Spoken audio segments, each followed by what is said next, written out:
So at this time, we'll go ahead and call our regular session of November 13 to order. The first order of business we have this evening, we have the opening prayer and the pledges of allegiance to the flags of the United States and the state of Texas. Will be led by Councilmember Larson. If you all join me in standing, please. Heavenly Father, I pray and I thank you for the blessing of our ability to participate in government. And tonight I want to pray for the artists that are here. May they always remember that they were born creative. May they never lose faith in their own creativity. And may they learn that the creativity and seeing the beauty in things and transferring that through art is a skill that is learned with training and practice. Thank you for giving us art to enjoy, to express ourselves in the beauty of it. In Jesus' name, amen. Amen.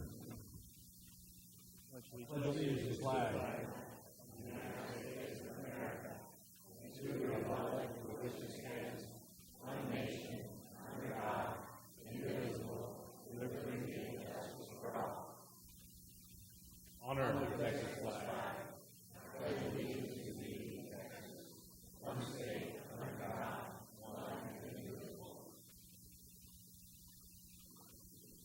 Thank you, Mr. Larson.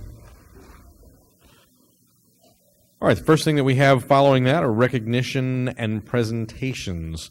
First, we have a presentation regarding the SCUC ISD Annual Essay and Art Contest winners. Who has the lead? Mr. Wirtz? Wonderful. Good evening. Thank you, Mayor. Good evening. Good evening, Councilwoman. We want to thank Councilman Larson for that prayer for the artists and students that are here today. We welcome all the parents who are here with their winning students. The Schertz Historical Preservation Committee, along with the Cibolo Schertz Independent School District, sponsor each year an art and essay contest with a particular theme, which students then compete within their grade levels to perform a essay and a piece of art that complements their essay. Tonight we have with us the winners of grades kindergarten through 6th grade. And as I announce the winners' names, or as our speaker announces the winners' names, we'd ask them to stay here in the front, in front of the dais, so we can take a group picture just as soon as all winners have been announced. So, with no further ado, we'll begin the announcement of the winners.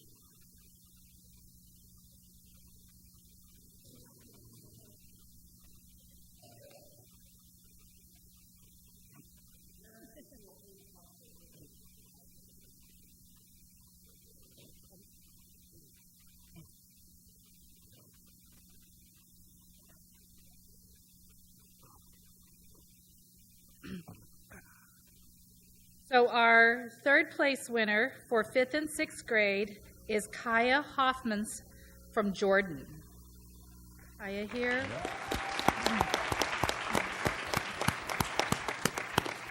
Kaya wrote about and depicted the history of Cibolo's name and painted the Cut-Off Railroad.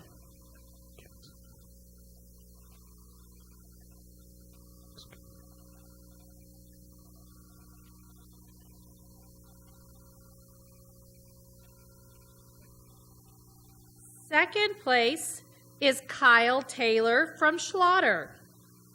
Is Kyle with us? Kyle wrote about the Ionic Cibolo buffalo and drew artwork depicting that icon in our community.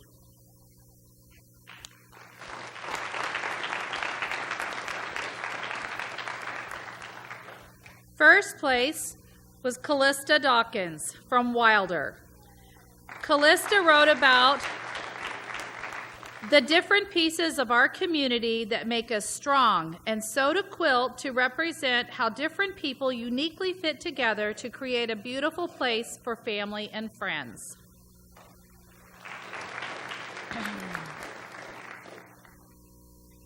Now we move to 3rd and 4th grade. Our third place winner is Aubrey Walter from Green Valley. Aubrey wrote about the presence of the Air Force in our community and painted the Air Force symbol.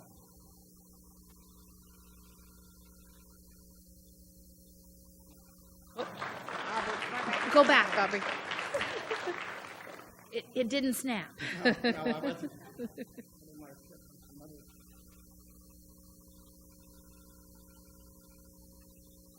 Second place is Marissa Dominguez from Rose Garden. Marissa wrote about and drew St. Joseph's Chapel, the first historical site in Schertz.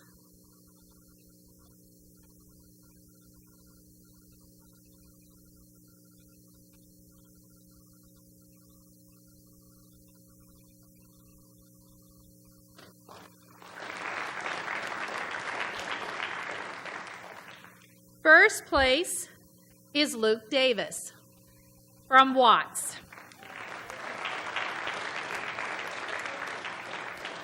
Luke wrote about his neighborhood and being grateful for his schools and community and drew a picture of his friends and him walking home.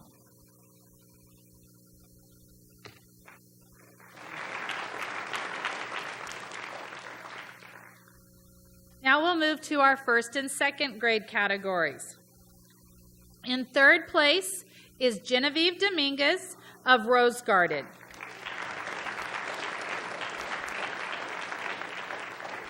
Genevieve drew a colorful version of the Taj Mahal at Randolph Air Force Base.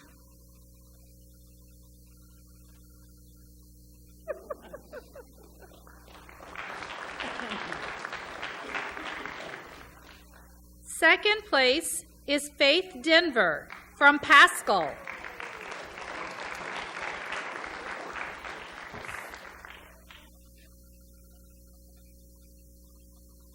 Faith painted the Schertz community playscape.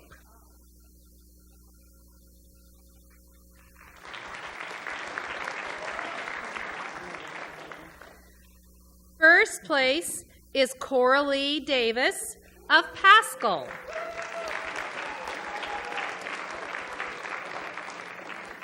Coralie drew her family and the Taj Mahal at Randolph Air Force Base, including a jet engine.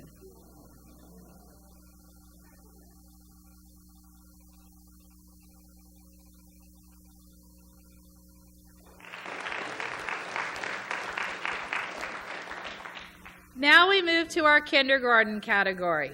Our third place winner is Isabella Garza of Sipple.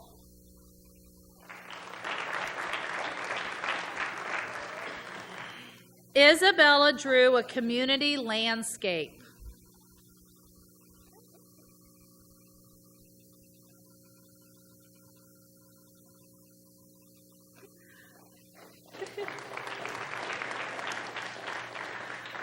Our second place winner is Aiden Hepburn from Watts. Aiden drew the Schertz Main Street, including a train engine.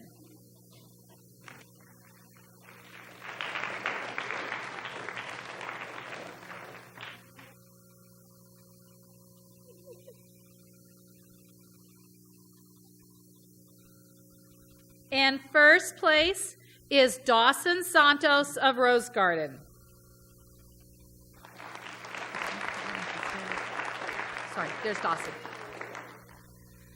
Dawson drew a picture of Rose Garden as well as a picture of the first schoolhouse in Schertz in 1917.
right. Congratulations again to all of you for the work that you did. And I was just telling Mr. James here that, this evening after we finish our council meeting, I think we have a Main Street committee meeting, and I asked if we had electronic copies of all the artwork so that we might be able to get some direction, because we seem to be struggling as adults, and clearly we have some good ideas that were brought forth this evening. All right, next up we have the introduction of the student mayors and student council members for the day. And Mrs. Dennis.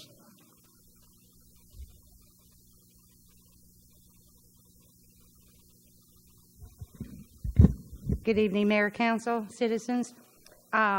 We started today our 4th year working with SCUCISD in promoting the Student Mayor and Student Council program that we do quarterly. These are students that are elected and nominated by their peers and by their teachers. I'd like to introduce, we have a new social studies coordinator, Ms. Cassie Allen, that I worked with this time. And I wish to thank the following people because they took time out of their day to come and spend time with the students. I want to thank Mayor Carpenter, Mayor Pro Tem Scagliola, Councilmember Gutierrez, Acting City Manager Brian James, Executive Director Dudley Waite, EMS Director Jason Mabbitt, Special Projects Officer Helen Lafitte, and Corporal A.J. Arriaga. They took time out of their day, their very busy day, to come and talk to the students and give them a tour of our facilities.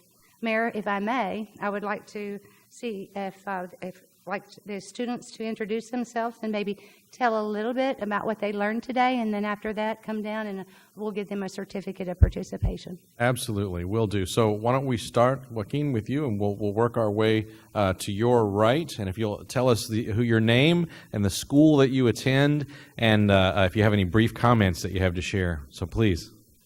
Hi, my name is Joaquin Garcia. I go to Corbett Junior High. Today I learned about the City Council and how they work together. I also learned about some professions like EMS, Fire Department, and Police Department. Very good. Thank you, sir.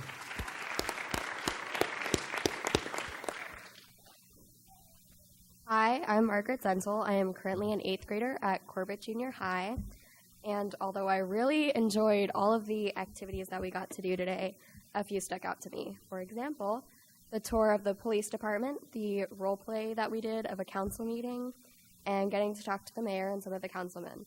I also wanted to thank everybody who participated in making this possible. It was a really cool experience, and I hope that it continues to be so memorable for more students. You're very nice. I'm Bennett Daniel. I'm an 8th grader at Dobie, and earlier today I was given the opportunity to come here and learn a bit about how city council and such is run. I learned how meetings such as these are operated, and I also learned what the inside life of EMS, police, and firefighters are. I also realized that it's a lot harder to be a mayor or a council member than I would thought, and I really enjoyed the experience to come here. Fantastic. So I will tell you all that I think the only primary requirement that you have to run for office in Schertz is you have to have $25 and have turned 18. You already live in the city, so if you decide you want to run, come see me.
Tell everybody your name Yes. and what school you attend. I'm Abigail Easton. I go to Dobie Junior High. I learned that a fire truck costs $1 million and and that You're good right there. and that city council members can't talk to each other at social gatherings if there's 4 or more people in a group, because otherwise that's considered a quorum and it's not scheduled on their agenda.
Abigail, very good point. If there are 4 members of council at a social function, we are prohibited by state law from talking business. You're spot on. You should give a class. A lot of elected officials in this area. Mostly, I think, to our west. All right. Mayor, Yes, ma'am. since some of the students I know have homework to do you want to? How about we do this? For everyone that has homework to do or chasing very closely to bedtime, why don't we take about a 5-minute recess, give everybody time that would like to leave a chance to clear out or take pictures if you would, and then we'll take up our regular business afterwards. So we'll stand at recess for about 5 minutes. And we'll go back into open session at this time. Next item that we have on the agenda this evening, we have some employee recognitions tonight, and we'll start with Animal Services.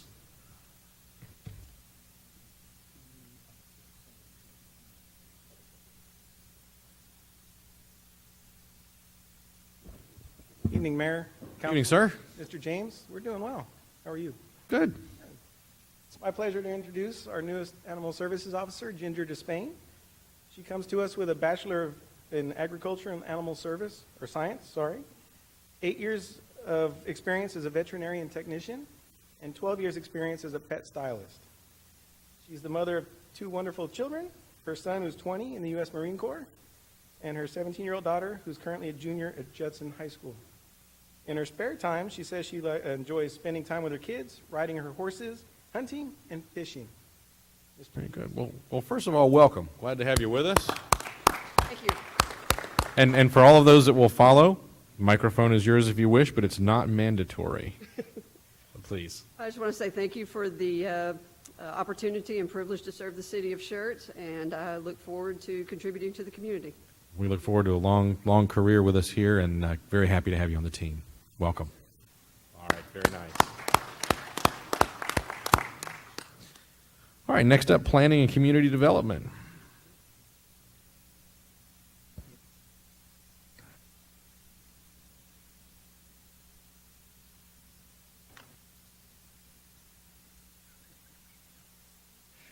Council, good evening. Good evening. Allow me to introduce Armando Acala. He was born and raised in San Antonio. He's married and has 2 girls, enjoys hunting and fishing. He's a fan of the San Antonio Spurs and the UT Longhorns, attending many of the games with his family. Armando is a licensed Texas peace officer. He comes to the city of Schertz from the San Antonio Code Compliance Division, where he was a code and dangerous premises officer for almost 11 years. Armando is excited about working for the city of Schertz. He's looking forward to all the opportunities that we're going to present to him, and I'm hoping for a very long tenure. Yes, sir. Very good. Well, welcome. And please. Thank you, Mr. Mayor and council staff. I greatly appreciate the opportunity to be here and represent the citizens of Schertz, and I will do my civic duty to do the best of my ability to make everyone here proud of the job that we are able to do for the citizens as well. Fantastic. Welcome. Very happy to have you on board with us. All right, and then we have the police department.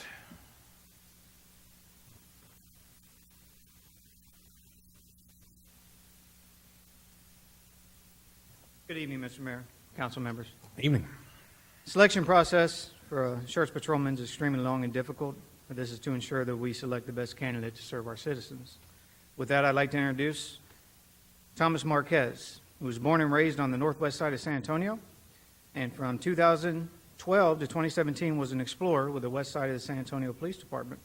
He attended Earl Warren High School, in 2018, and went to San Antonio College shortly after that, where he got a job with the Bexar County Sheriff's Department, where he worked with a jailer for a year and a half to get his law enforcement experience. Comes from a long line of law enforcement with his father and brother both serving in the San Antonio Police Department, and he's decided to make the city of Schertz his home. So I'd like to introduce to you Thomas Marquez. Welcome. Fantastic. Very good. Thomas? I'd like to thank y'all, members of the council, Mayor Chief Hansen and Lieutenant Mixon, and all the police staff that went with me through along the way. I look forward to serving many years with the police department. Welcome. We're very happy to have you with us. Very nice.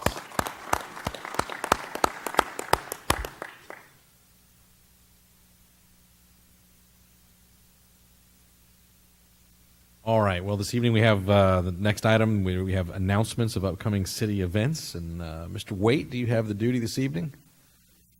All right.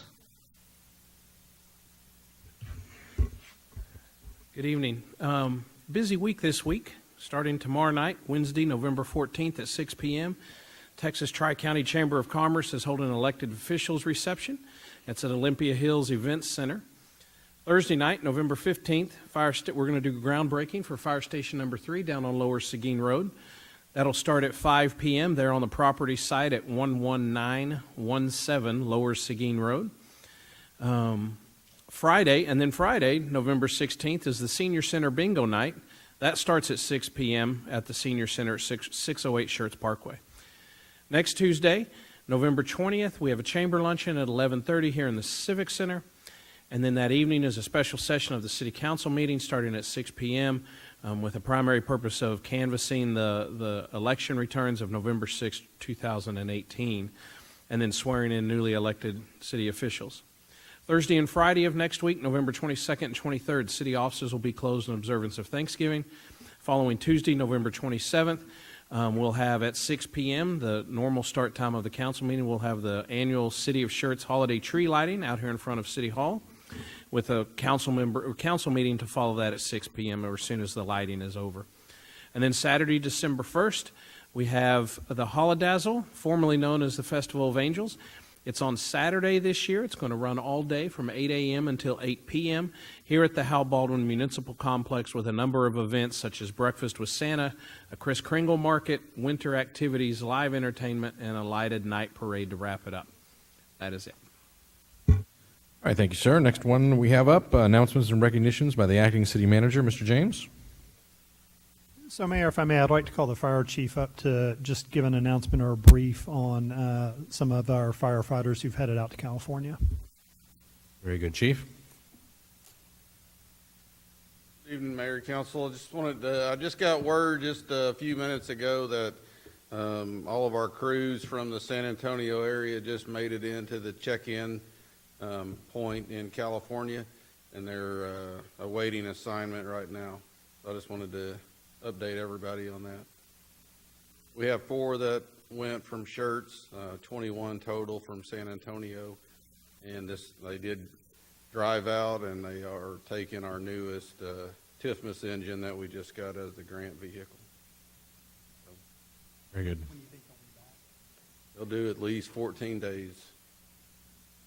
All right. Thank you, Chief. And ask everybody. Yes, indeed. Indeed.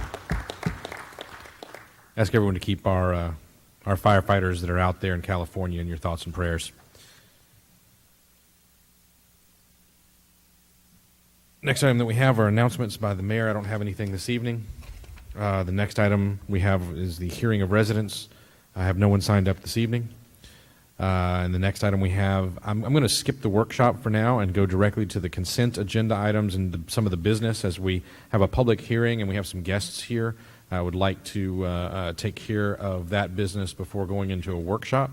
So at this time, we're going to move to the consent agenda. Would like to point out that the original agenda that was posted had item number 7 on consent, and that has been moved to our regular discussion items. So it will be considered individually as opposed to on consent. And with that said, I'm going to go ahead and read the consent agenda items. Item number 1, the minutes. Approval of the minutes of the regular meeting of October 23rd, 2018, the minutes of the special meeting of October 30th, 2018, and the minutes of the special meeting of November 8th, 2018. Item number 2, Ordinance 18S35, final reading, an ordinance by the City Council of the City of Schertz, Texas, amending the official zoning map by rezoning approximately 1.8 acres of land from single-family residential agriculture, or RA, and general business, GB, to neighborhood services district, NS. Item number 3, calling a special meeting November 20, 2018. Item calling a special meeting of the City Council on Tuesday, November 20th, 2018. Item number 4, Resolution 18R141, a resolution by the City Council of the City of Schertz, Texas, authorizing a renewal of a software maintenance agreement with the Environmental Systems Research Institute Incorporated for GIS software and other matters in connection therewith. Item number 5, Resolution 18R142, a resolution by the City Council of the City of Schertz, Texas, authorizing the acting city manager to enter into an agreement with Green Valley Special Utility District for the transfer of certificate of convenience and necessity related to the development of the Parkland subdivision. Item number 6, Resolution 18R143, a resolution by the City Council of the City of Schertz, Texas, authorizing the acting city manager to reject all proposals received for audiovisual upgrades for the Civic Center. That is number 18-PA-32-T-02. And item number 8, appointments and resignations to the various city boards, commissions, and committees, approving the appointment of Ms. Lauren Garrett as an alternate member to the Planning and Zoning Commission. Any of these need to be pulled and considered individually, Council? Hearing none, I'll entertain a motion to approve the items on consent. Mayor, if you please, I'd like to pull items number 2 and 5.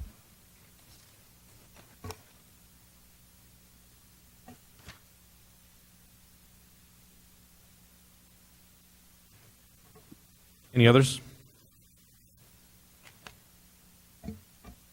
Hearing none, I'm going to make a motion from the chair to approve items on consent number 1, number 3, and number 4, number 6, and number 8.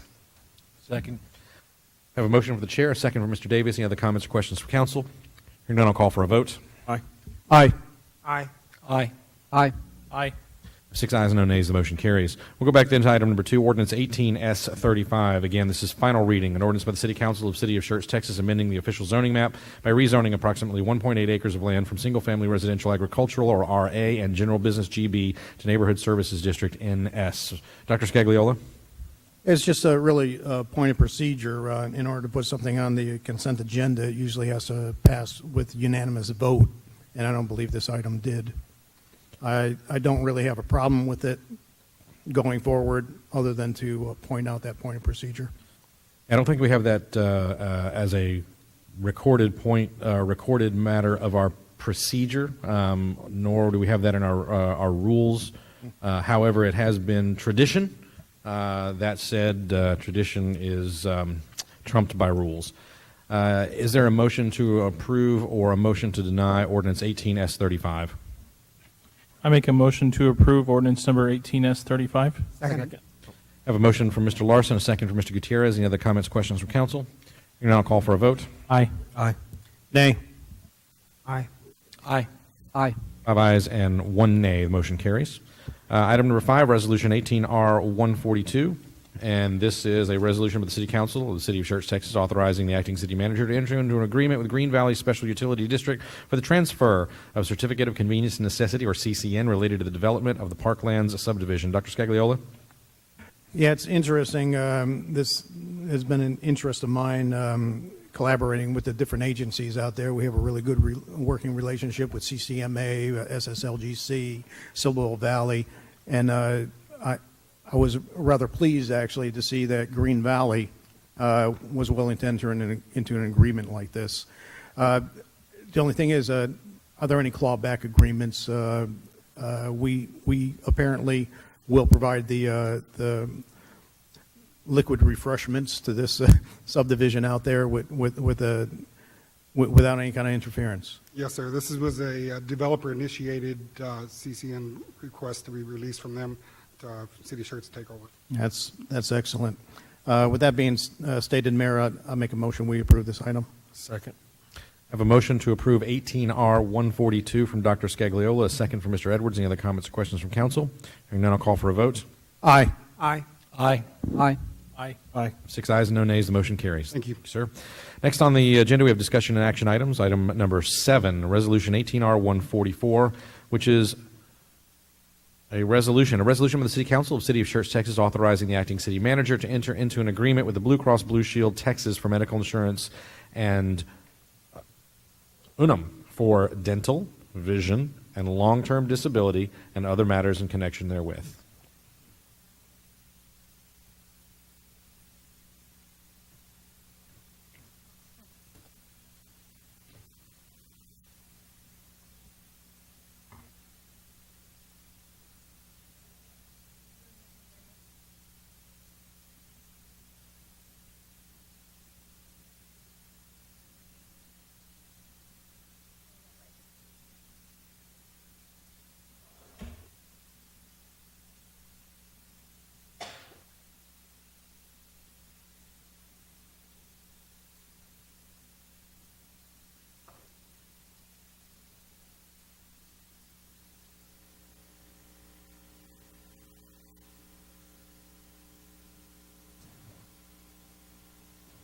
Go right ahead.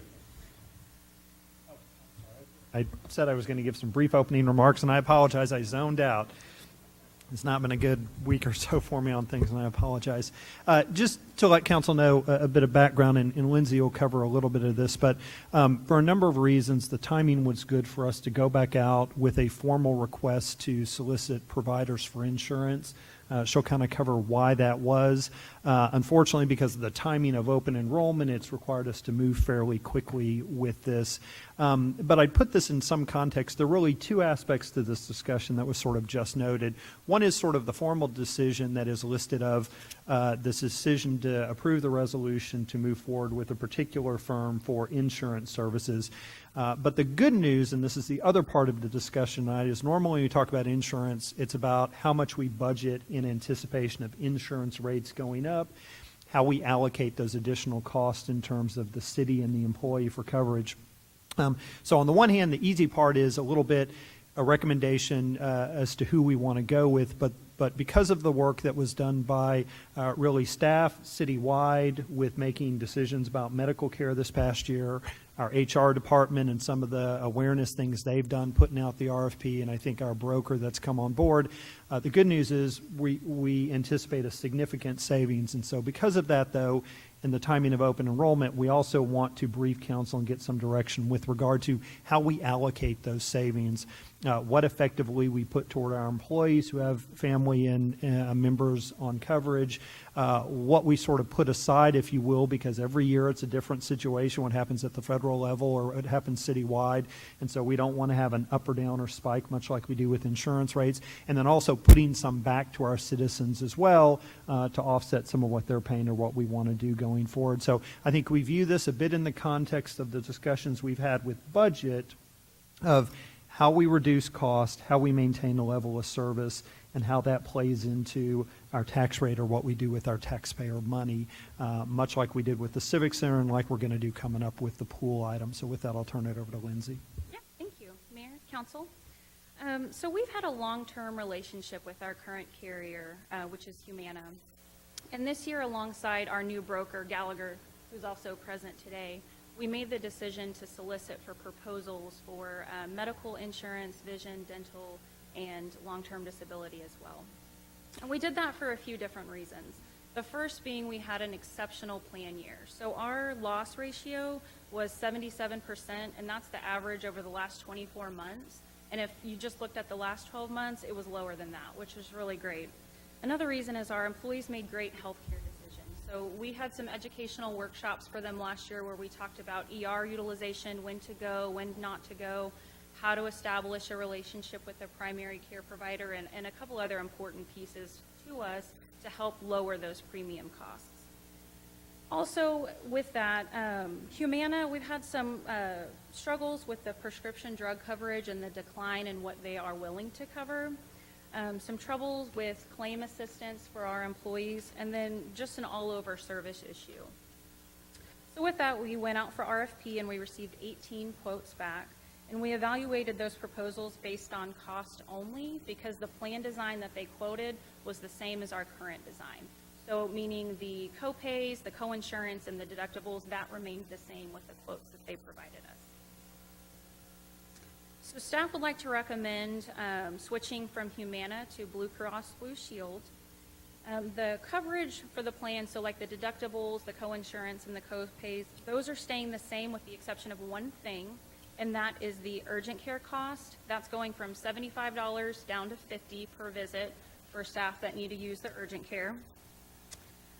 There's an enhanced prescription drug coverage, so all drugs that are covered by the FDA are going to be covered under Blue Cross Blue Shield. It might be at different tiers than what Humana offered, but they're going to be offered. Blue Cross Blue Shield is offering us a $50,000 wellness incentive to put towards some of our wellness initiatives in the city for our staff. Also a $15,000 payment for a self-service enrollment system so that when we do have open enrollment, our employees can do so behind a computer. They can see what the cost for those coverage options are. They can compare them. They can go home and look at other family members' plans and have more of an ease of use for them. Also, the network that we compared is comparable. We requested a frequently used provider list from Humana so that we could ensure that the most used physicians currently with Humana are also covered by Blue Cross Blue Shield, and we were able to verify that 99% of them are also covered. So with that, Blue Cross Blue Shield offered us a negative 15% over year for medical premiums, which is roughly $400,000. Our recommendation for dental and vision and also long-term disability is Unum. Once again, the coverage is exactly the same. We asked them to quote us the same plan that we currently have. Our current LTD plan is administered right now through Unum, so that's not really a change in carrier. It's just the dental and vision. And another positive piece of this is they're actually willing to do a rate lock for us. So our dental, which we had a pretty high usage year, this year, they're willing to lock in the rate that they've provided us for 3 years, and then our vision for 4. And then once again, we reached out to staff and we asked them, send us emails who you're currently using for your dentist, for your optometrist, and we compared who they're using to the Unum network to make sure that they're either currently in network or if they're not, we've started that relationship between the carrier and the physician. We've already started that. We're being proactive about making sure if someone has someone they like to use, a physician, that we're working on that relationship now. The city benefit. So our employees have been somewhat vocal with their discontent on our current dependent coverage costs, and they've done so through our exit interviews when they're separating employment, but then also the last 3 employee engagement surveys. So benefits, as most of you know, has been one of the top areas that has been noted as an opportunity for the city of Schertz. Currently, a city employee whose family is on the plan, just our base medical plan, is paying roughly $10,000 a year in premiums.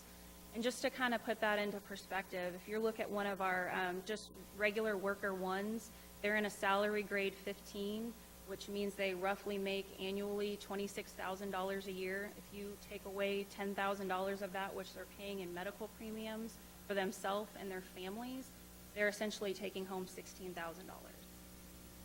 So by making a change to Blue Cross Blue Shield, we could help save them $5,000 in dependent care coverage. And the fiscal impact, so the number quoted here is $300,092. That's different from the one you just saw in red, but the reason for that is the first one I showed you, the $400,000, is the medical savings. So we did have a small increase in the dental premiums. So this number is subtracted from that. So it was 400, and now you're looking at 392, and that's because of the dental that we absorbed in this. Staff would like to recommend that we utilize $195,000 of that to lower our dependent care coverage costs, and that would essentially put us close to the 75th percentile when you're looking at our benchmark cities and what they're currently providing to their staff.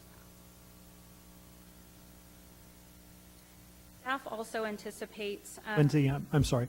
Maybe remind council and folks in the audience what the city pays for an individual employee, just them, to clarify family or dependent care coverage. Right. So our cost for employee-only coverage is free. So if you're an employee by yourself on the plan, you don't pay anything. The city pays roughly, currently, $567 per month in your premium. And those rates fluctuate depending on what kind of enrollment you select. And we'll actually have a chart that we're going to look at next on the screen to show you guys what that looks like current year versus what we're proposing for next year. But our employee-only coverage option is free to staff. So with the volatility of the healthcare system, staff believes that it is imperative that we also store some of that savings to help with any increase that we might receive next year, because we would like to create a goal to keep dependent care coverage low and to maintain that. Staff is also currently evaluating some changes from our short-term disability plan and our long-term disability plan, as well as a few other staff-offered benefits. So we plan to come forward in the near future to council to show you guys those. But as of right now, we'd like to put the remaining portion of that savings aside for those benefits. And then lastly, we'd like to recommend that the additional 10% or $240,000 that was budgeted for that rate increase be utilized by council for other projects or to offset the need to increase the effective tax rate next fiscal year. So the chart I just mentioned, I know this is a really busy chart, so just bear with me as we follow along. There's 3 different plans represented on here. The top column is our base plan, the next one is our buy-up plan, and then the last one is the high deductible health plan. So we offer 3 different medical options to our employees to choose from. The first column shows the actual enrollment, so how many employees are enrolled on each one of those plans, and then the coverage that they selected. So for instance, EE is employee only, ES employee plus spouse, EC employee plus children, and EF is employee plus family. Right next to that, we have our 2018 costs. So that's what the total premium is right now for those coverage options per month. And then the next 2 columns represent what the employee currently pays and what the city of Schertz currently pays. So if you look over to the next side of that graph, we have our estimated enrollment, assuming that all employees would enroll in the same plan or elections again. We have our 2019 Blue Cross Blue Shield premium quote. And then once again, it's broken out by what the employee pays and what the city of Schertz would pay. And then the most impactful column to me is the last one, and that essentially shows what the employees would be saving on their dependent coverage by utilizing those savings to put towards our dependent care coverage option. And that's the top part of the graph. We've also included on here our dental enrollment and our vision enrollment. You'll notice that there is a 10% increase in the dental, which was absorbed in the savings from the medical. And then there was a 1.9% reduction in the vision, which is roughly $671, which is also added back into that. So the next step that we have in place would be to communicate these changes to staff. First, with benefit workshops. We'd like to start those as soon as this week to start educating our staff on what the new premiums would be, our new carrier, and then of course answer any questions that they might have, and then continue our goal to educate our employees on the best way to utilize the healthcare system. Open enrollment is scheduled for the first week in December, so we'll have everyone come in person. It'll be mandatory, and they'll complete their enrollments. And then lastly, we'll be working on a benefits guide. That's been our goal, to continuously provide that to new staff and then current staff members, so they have a snapshot of all of our current plan offerings with the summary benefit coverages of all of them. This plan would be effective January 1, 2019. Mr. James, anything else before we open up to council?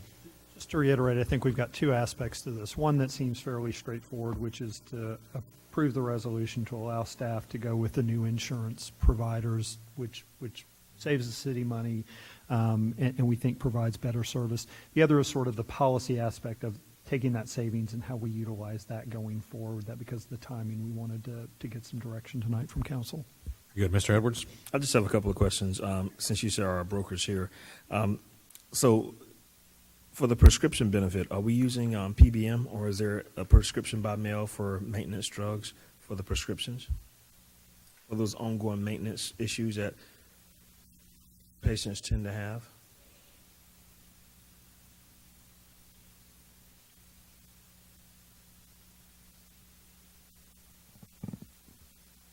Good evening. My name is Gary Heiscom with Gallagher. On the pharmacy, everything is going to be run through Blue Cross. So they have their own PBM called Prime Therapeutics. So all of that will be similar to what Humana has on their side, Blue Cross has on their side too. And it will encourage the generic incentives as well? Correct. Okay. Last question. Enhanced wellness. Have you guys thought about doing maybe even more enhanced wellness with the savings? Yeah, so essentially that's one of the things we're looking at. Right now we have somewhat of a limited budget when it comes to our wellness initiatives, and we try to remain within that. But having the $50,000 to apply to that, we will absolutely look at that. Yeah, so we do a lot of educational opportunities. So we do lunch and learns, we do challenges. We try to do at least 2 challenges a year, whether it be a water challenge. We did a fun one this year that was different colors of vegetables and fruit you were eating, and you had to log them and turn them in. We do walking and step challenges. We try to do several throughout the year. We provide prizes to staff that participate. Recently, we had the culinary team from Clemens come and do a cooking demonstration. It was an interactive one, so staff got to participate in actually cooking their own healthy meal, just learning the different ways, things you can supplement to make it healthier. So yeah, we definitely are working within that budget that we currently have, but this will absolutely help us increase the awareness in what we're currently doing around the city. Okay, Liz, I'm going to tell you guys, I'm looking at the numbers that you put up on the screen. Those premiums, even for what the average person in corporate America pays, and you got a lot of military retirees here, so, but in corporate America, that, what you're seeing there is a steal. It is really a steal. I think I pay $1,852 a month, and that's with the $9,000 deductible per year, and that's just for a wife and 1 child. So I'm telling you, what you're seeing on these pages are still, if council is not aware of that, you're looking at a steal for the employees on that deal. Thank you. Good job. Mr. Larson? Yeah, I'd like to echo that. Great job, great work. It's a wonderful savings. I like the idea of returning the savings to the employees. I like the idea of returning the budgeted increase that didn't happen to the taxpayers. The only caveat I have is I'd want to be careful, and maybe this isn't part of the plan. I just want to make sure we don't invest some of the savings, some of the temporary savings in permanent expenses, if that makes sense. And so I think definitely we need to make sure that savings gets returned to the employees. But when I saw maybe investing in other employee benefits, I don't even mind paying for those if we can budget them appropriately, but let's not anticipate savings for long-term costs. I think, Councilman, I think you're exactly right. Staff talked quite a bit about how we utilize that savings, and so I think the reality is we settle on taking 50% to lower those dependent care coverages.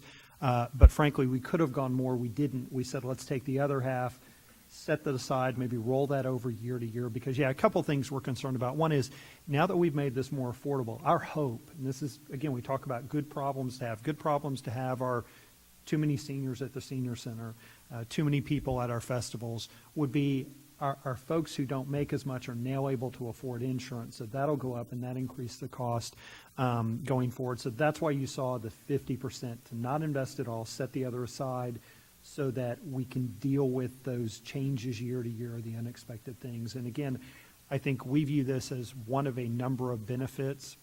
You know, we've got employees in different situations. So we've got folks early in the career that are single. It's about how much that paycheck is take home. You've got folks with kids, and we've lost some folks. It's about, can I provide insurance for my family? And then maybe sort of our more tenured employees, it's about retirement benefits and things like that. So I think for our perspective, let's not put all our eggs in one basket. let's try to spread that out and benefit our folks as much as possible. Particularly, I think the emphasis, and we talked about this last round of evaluations with merit, to try to push more of that to some of our lower paid folks. Perfect. Thank you. Great job. Mr. Edwards? Do you guys consider the very desk or standing a part of the enhanced wellness program? You know, we haven't. That's a great thought. We do have several employees throughout the city that do have standing desks, but that is something that we could essentially put. Just thought it'd be helpful. Thank you. Anyone else? All right, well, so when I was early on elected to city council, and I'll summarize because I can't remember exactly how he put it, but Hal Baldwin used to say to us, you know, I don't understand why it is that cities consider it some sort of badge of honor to see how little they can pay their employees or how little they can spend on their employees' benefits. And I've remembered that.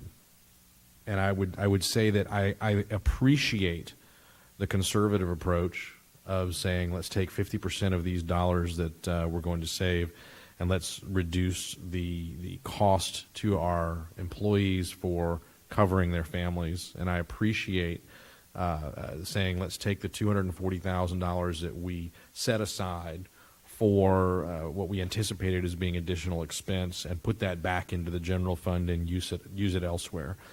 And I also am sensitive to not taking an action that is unsustainable, that we get into a place where we're actually putting ourselves in a position where we cannot continue to sustain a benefit that we've tried to make a commitment to do. That said,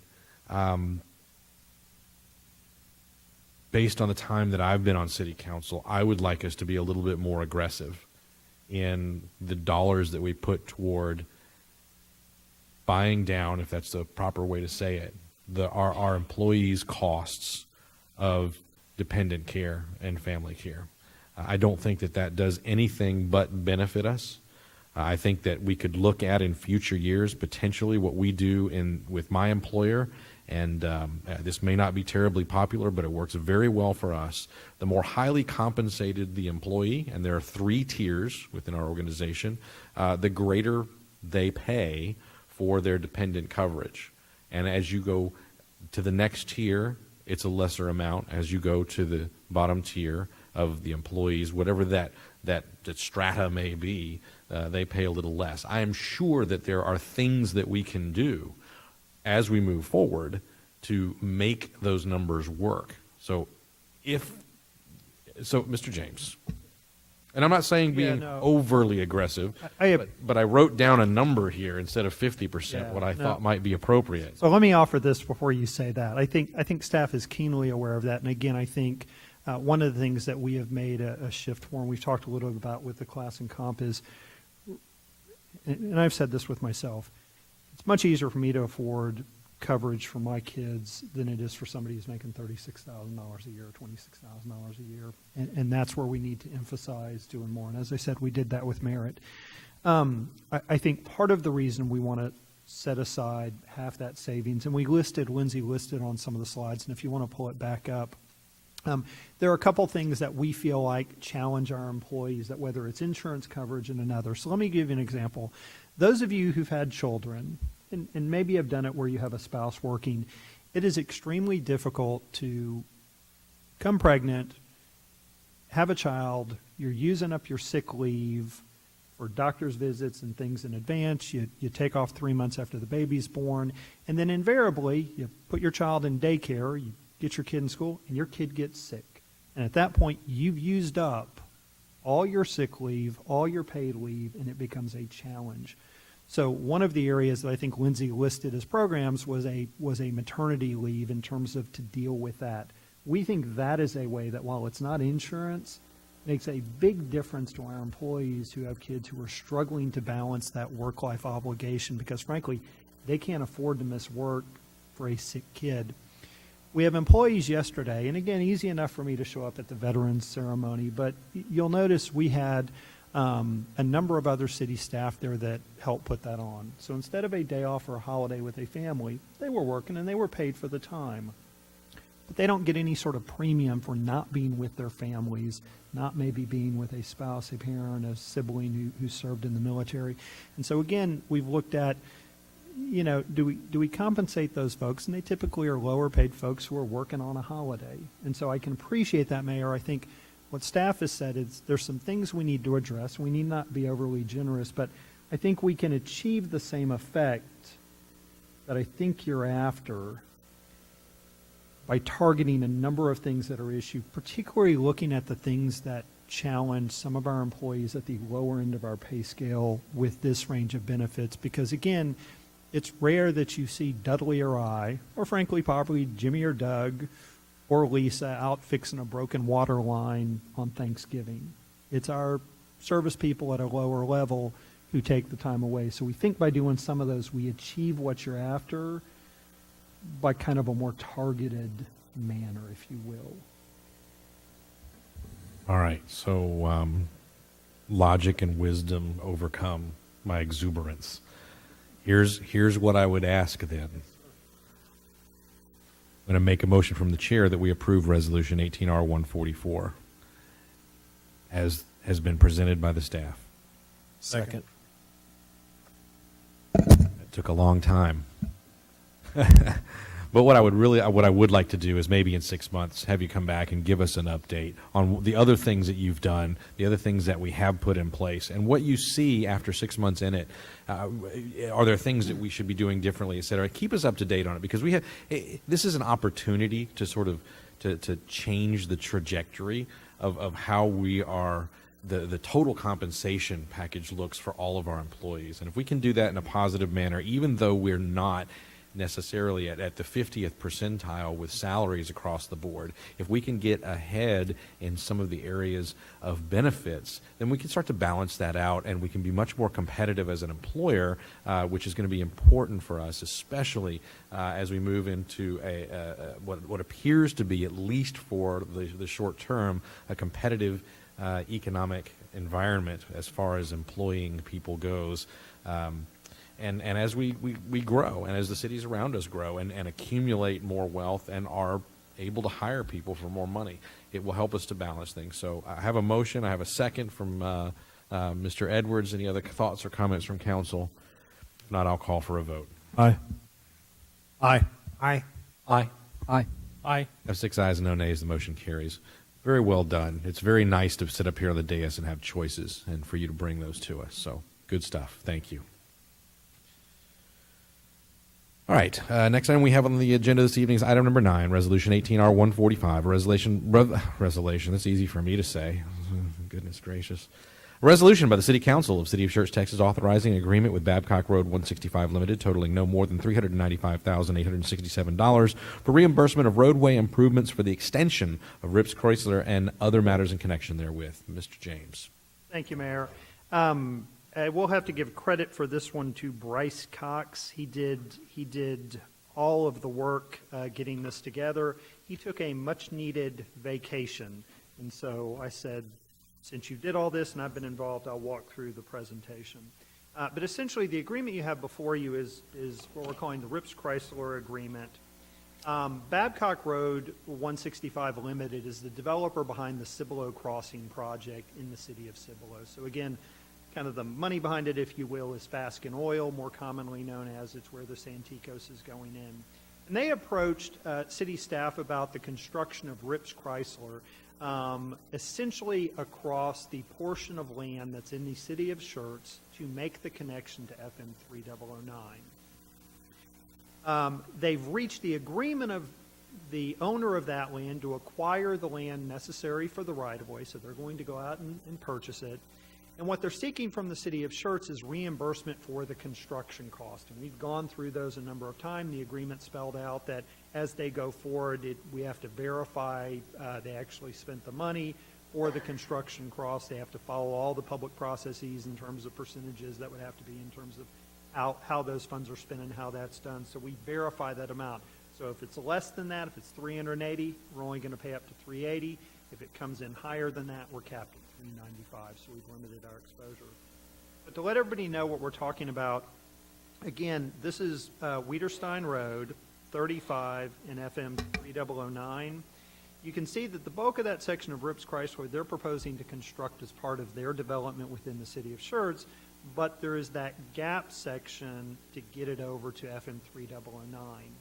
That's the section that we're talking about. So again, we think it helps a lot of circulation for our residents as well as the residents of Cibolo. It benefits certainly their commercial project, but as our commercial comes in as well, we think it has the same benefit. So we think it makes sense. I will point out the developer will build the full width of the road and a sidewalk on one side. You received an email from a citizen, and so you know I responded to him, appreciated that kind of feedback. The hike and bike trail on the other side, we're not having constructed now, in part because when development occurs within Schertz adjacent, they are still obligated to make that improvement. We are paying a bit of a premium for this, and so while ideally, let's do that, as we just saw with the last item, their opportunity cost. We get the sidewalk in day one, the hike and bike trail will come down the road. I would also point out that their hike and bike trail along Rips Chrysler, there's a hike and bike trail that runs along sort of the creek way over the same direction, and then again, the next road over with Wiederstein, or Old Wiederstein that comes through, they'll be there as well. So there are a lot of hike and bike trails proposed. It's really whether we pay a premium for it now, and we feel like it's more advantageous to wait, let development and Schertz pay for it. But this is a system road on the roadway impact fee ordinance, so what we're recommending is that the developer be paid back over time from impact fees collected in the service area, which is 2, essentially at a rate of about a third or 30, it may be 33% actually, about a third of what we collect every year would go to them. We have the rest to spend on other roads because we have other needs in the service area.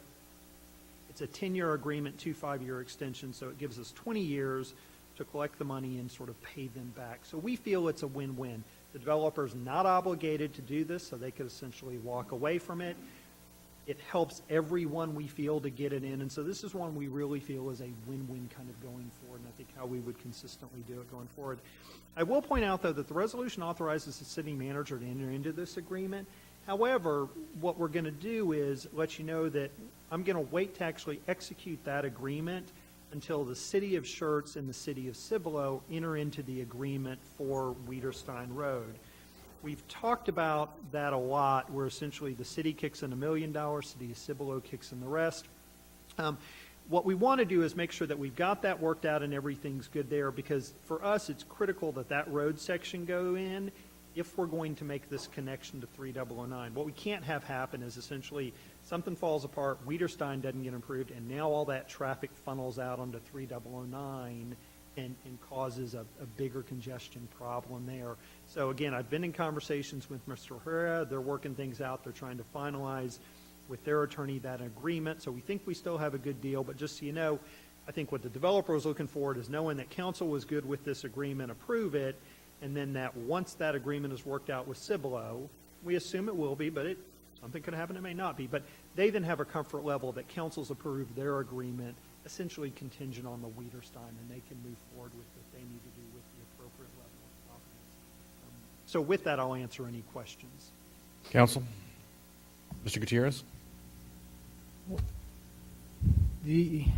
That last statement you put concerning the agreement with Wiederstein. Yes, sir. My concerns is the Wiederstein Road may take longer to build than this, the completion of the connection.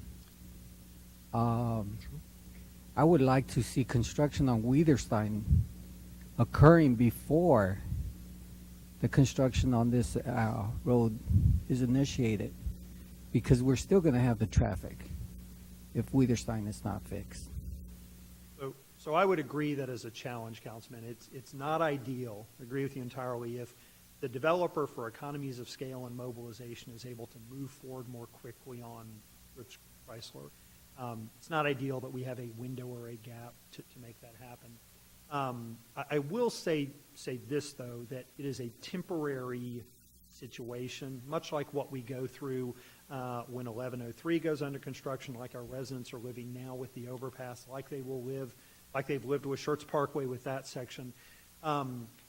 I think from our perspective, there are a couple things. One is by not putting that in, it allows the developer to mobilize at one time and reduce the cost of Rips Chrysler, as opposed to have them kind of come back and go, well, if you're going to impose that limitation, I've got to remobilize, and so now let's look for more money from the city. The other thing that frankly, while it, as everything in life, there's good and bad to it, is we will have to work with the phasing of Wiederstein that's currently used. So there may, in fact, be some advantages to getting the RIPS connection all the way through if we need to shut down sections of Wiederstein between RIPS and 35. So I agree with you, it's not ideal. I think from our perspective, the interim time frame that we would have is still worth it to make sure we get the agreement done. I will say this, that we've had conversations with the city of Cibolo about the timing of Wiederstein. Initially, it was to get it done within a year. Cibolo kind of felt like that was a bit quick. We've come back for a year and a half. So I will tell you this, I think it's in the developer's interest to try to make both of those happen as quickly as possible. So I don't think the developer is going to be inclined to let Wiederstein languish if they can help it. I will say this, while I've made clear our agreement on Wiederstein is with the city of Cibolo, they have made clear what you may have thought, which is they are going to be working on an agreement with the same entity or Wiederstein as well. And so again, I think what they have indicated is they anticipate having this developer actually do those improvements to get it done more quickly than going forward. So again, I think from our perspective, by having both agreements approved with the time frames they have, it limits the amount of time we have that gap. That would be my recommendation, but I can certainly appreciate if council says, nope, I hear you, Brian, but thanks, we want to adjust that. It's probably not a deal killer. But that agreement still has to come to council, the Wiederstein agreement. Wiederstein still has to come to council. All right, thank you. Mr. Davis? Yeah, you mentioned about the bike path with future development. Yes, sir. Would it not be just better to do it while everything's being mobilized right now and while they're doing the main construction? So you've got a bit of challenges. It's, again, in some ways it would be, in some ways it's not. One is there's a mobilization to come out and do that you gain some economies of scale. The drawback, and this is a bit with sidewalks as well, which is why often we don't put sidewalks in with road construction, is when development occurs on either side, it tears up those sidewalks. And so what happens is, as you get construction traffic moving over, you get grading that's occurring, often it damages a sidewalk. Our inspections department has that even on sort of single family that occurs. And so for that reason, we felt like that's it. That's not the primary reason. The primary reason, though, is that I'm sure the developer would be perfectly fine to say, yeah, if you want to add in the cost and fully pay the cost of engineering, design, construction, and the city pays back and maybe pays a bit of a premium, they'd probably do that. Again, as I said, I don't have to pay a premium if I wait for that to come in with development. I give credit at a lower rate. So it's really a dollars or cents. So I'm not opposed to doing that. If that's council's direction, my assumption is we could rework the agreement. What I'd like to do is the flexibility to pay a bit of a premium for that, because again, they are get paid over time for this, so there's a bit of the cost to carry. So again, it's probably the cost of engineering, design, construction of the hike and bike sale, and then a reasonable kind of upcharge for them having to expend. They'd probably be fine with it, and I'm happy to do that. Mr. Edwards? So we'll be just reconstructing that hike and bike trail if we decide to go forward and put it in. We would probably not. What we would have is we would have the developers that come in. We would then say, hey, you damaged it coming over it. You need to fix that. And we've seen that at times with construction, but it's all doable. It's not a huge challenge. Just everything, their pros and cons. So segmented repairs as we go along. It would likely be segmented repairs as development occurs. They wouldn't destroy the whole thing. It's where you see construction trucks moving over. Mr. Mayor, I'd like to make a motion that we approve resolution number 18R145. Second. A motion to approve 18R145 from Mr. Edwards, second from Mr. Davis. Mr. James, does the language in the resolution And is it inclusive of the point that the city manager will not enter the agreement until Schertz and Cibolo have reached an agreement in regards to Wiederstein Road? You could spell that out if you'd like. You could add that modification. It doesn't say that specifically. What it does is it authorizes me to enter into the agreement. What I'm telling you is I'm committing to not doing that till Wiederstein comes back. So I have the power to wait on it. If you'd like to modify the motion in the second, you could put in and add language that it's not executed till the Wiederstein. Mr. Chair, would you be agreeable to adding the language that the city manager will not enter into this agreement until Schertz and Cibolo have reached an agreement in regards to Wiederstein Road? I will, but I will say that agreement is squarely on our shoulders as council, both councils, Cibolo and Schertz. So I know the city managers are working on it, but it's truly, when it comes to us, it's on our shoulders to make this happen. And we've had citizens asking about this for a long time. And if we open up Rips Cressler Road, if we open that up, guys, we're going to get traffic dumped out there as well. So it's going to be another issue. It's going to be the same issue again.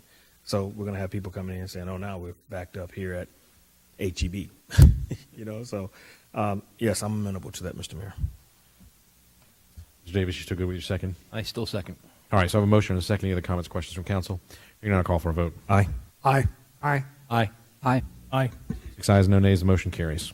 All right, thank you very much. The next item we have on the agenda this evening is item number 10, Ordinance 18S36, an ordinance by the City Council of City of Schertz, Texas, amending Part 3, Schertz Code of Ordinances, the Unified Development Code, or UDC, Article 8, Special Use and General Regulations, Section 21.8.2, accessory buildings, uses, and structures, repealing all ordinances or parts of ordinances in conflict with this ordinance, providing a severability clause, and providing an effective date.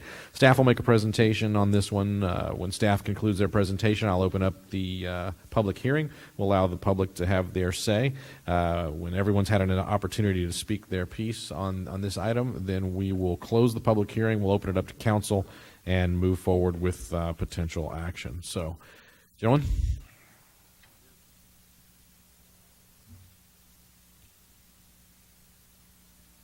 Mayor, Council, we just wanted to come back again and visit with you one more time over some of the UDC amendments that we've come up with. So going through here, just wanted to start out with, I know we've talked about this a lot, but when we went back and looked at this and tried to take the concerns of the citizens with the fire department concerns and code enforcement. This was kind of the priority list that we come up with that was important to us as we compared what those changes would be throughout that process. So, number one for us that we've talked about is exposure protection. So minimizing the risk to neighbors when a property owner has a fire is the first thing we look at, and so obviously for us, distance is good for that purpose. But also number two for us to look at is our workspace for our firefighters, moving equipment, moving themselves and their gear and equipment all through that space between the houses. So the more items that we have in between the houses, the more difficult it is for us to get around to the back of the home and do work, put out fire, whatever the case may be. So that's a critical component to us, is looking at that workspace. Number three is fire spread.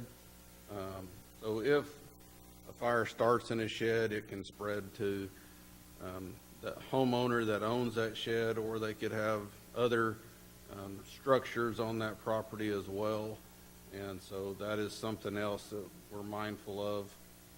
But obviously, the first two are, more important from our standpoint than that. So that's kind of what we compared these changes we come up with after the joint session we had with council in planning and zoning last time. These are kind of the decisions and how we weighed in on making those changes that we're going to see in the upcoming slides. So from our perspective, the fire department believes, this is the best kind of working solution, taking citizens' concerns into account, as well as our fire department priorities here that we come up with.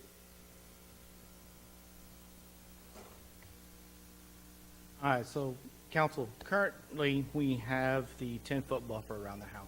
The diagram you see is a single residence with that 10-foot buffer. And you also have the 3-foot buffer for the utility easement. The area in green is where you can put accessory structures if you wanted to. The front yard would be off limits. All right, our new proposal. We still keep the 3-foot buffer in the backyard. On the side of the house where a couple council members asked about why can't you put something on the side of your house and manage your own issues if you wanted to take that risk. So after several discussions the chief and I have had going back and forth, we came up with allowing you to put what you want up against your house, as long as you leave the 5-foot buffer from the property line going towards the house on your side yard, and still nothing in your front yard to be put in the front yard. So you still have the backyard, you still in the green area, you still have a good amount of space. If you wanted to put something in the back corner of your house, a patio, a shed, you can do so. If you wanted to put the box that Mr. Larson has talked about that he has in this scenario is doable.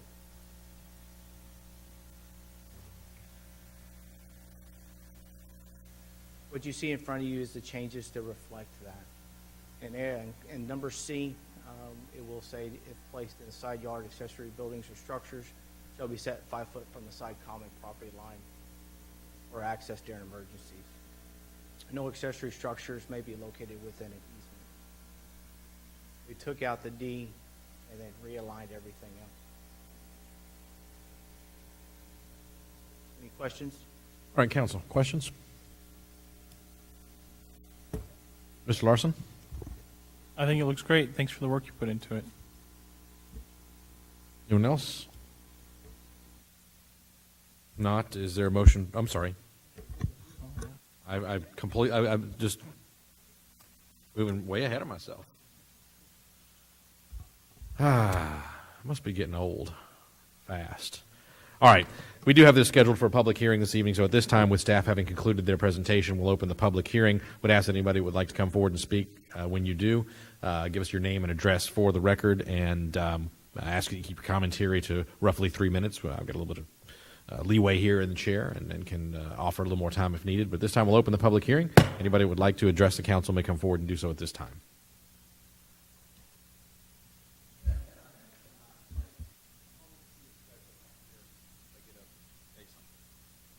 Brent Bolter, 2633 Cloverbrook Lane. My carrying section in the back is looking at me like, are you going to go up there? The only concern, and I was here before when this was addressed and when Mr. Larson brought up his comments, so on and so forth, and from what I can see, it was addressed, is that whole issue of allowing the firefighters to get where they need to get if a fire starts. And for most of us, in the subdivisions we live in, it's not like there's acres of space in between homes. So, those sidewalks, down the side of each of our houses, I know in my neighborhood that's the case. It looks like they've addressed the fact of they can get to the back. So that situation being addressed seems to me that look good. Fire department seems to be happy that they'll be able to get in there and do what they need to do. As we've seen in California, neighborhoods, they just all go up.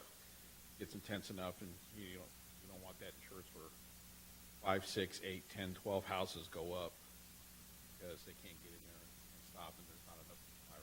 So looks like the concerns have been addressed. I know those are the questions I had in my mind when this was presented before, and if the professionals are happy, then I'd say I'm good with it. So, that being said, I'll park my rear end. Thank you. Thank you, sir. Anyone else? Chief?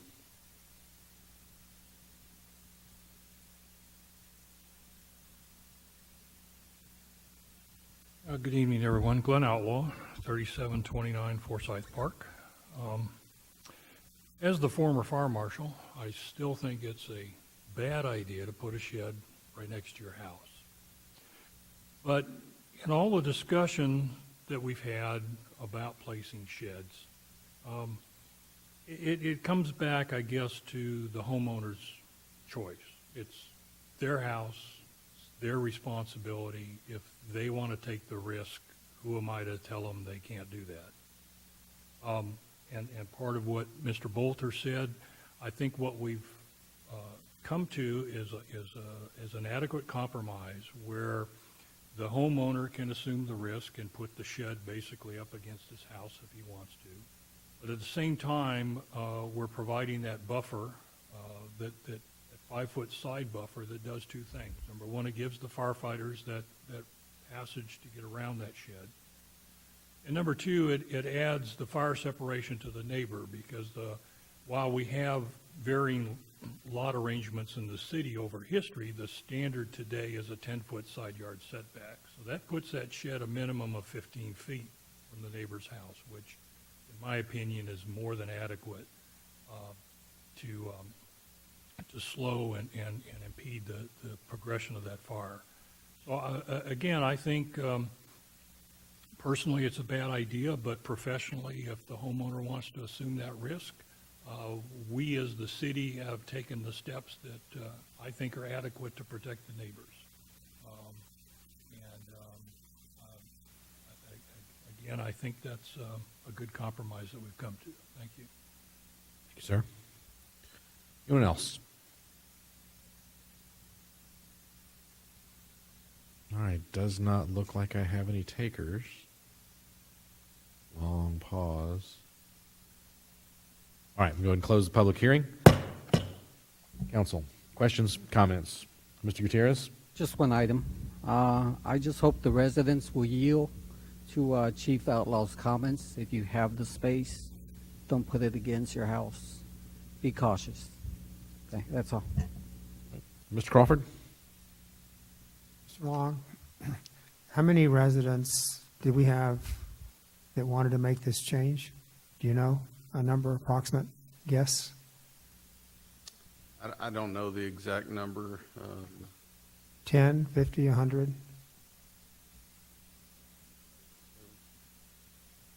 It started with 4. I don't know how many more were found. So it did start with the 4 BOA cases, and we looked in that community and found a handful more, but really it started with the 4 cases at BOA and kind of going from there, looking at trying to do a change. Thank you. All right, anyone else? Dr. Scagliola? Chief, thanks for the work you put in this. I know a lot of coordination went in between the planning departments and the fire department. Looks like a good compromise. Something that concerns me, though, most houses today are mostly brick on 3 sides, the front and the 2 sides. Some of the older houses are made of wood. In situations where you have a lean-to type structure, do we still have in place the requirements to provide some type of fire retardant material to keep that shed from flame in that shed from migrating into the house? No, sir, not in this. That would require some type of inspection or permit process to figure out what they're doing so we can look at what they're trying to do. And the last time we came to council, that was one of the options we brought back up. And We had a lot of discussions about that, Councilman. To be honest, it was the enforcement part of that then also become, how long do you leave the retardant on there before you have to replace it? How many inspections would that require to go back out and check that yearly? It would just become a code nightmare trying to figure out how we were going to manage being on top of that. Okay. It's no longer required that we have a permit for a shed, is that correct? If the shed is under 120 square feet. Wow. So if the shed becomes more than 200 square feet, then there are fire requirements You in can't the really building code. can't really fit that into the side yard. Yeah, something that really concerns me is where can the residents go if they have if they have the desire to put a shed in and they want to make sure they do it safely. And by the way, does the insurance company have anything to say about a shed that's constructed like that? So I actually reached out to several insurance companies around the area, Farm Bureau, State Farm, Allstate. In talking with adjusters, it is part of the homeowner policy. If it is up next to your to your structure and they want to, or something happens, then it's a homeowner's insurance requirement.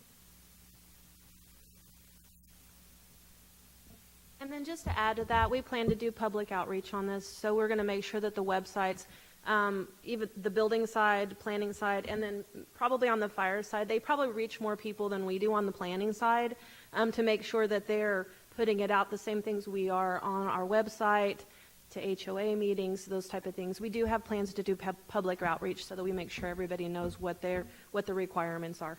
That's excellent. I appreciate that. I'm in agreement with Chief Outlaw there that, yeah, it might not be a good idea, but it's up to the residents if they choose.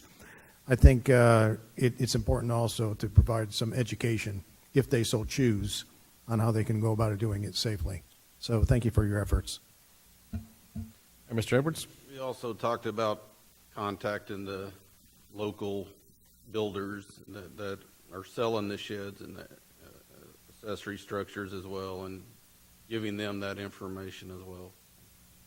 It seems to me that this would be considered a common sense type of ordinance. Use common sense and let that prevail.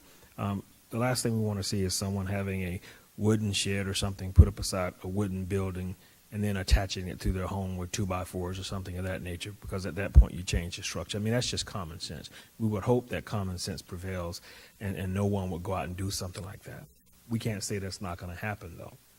But that is on that particular homeowner at that point.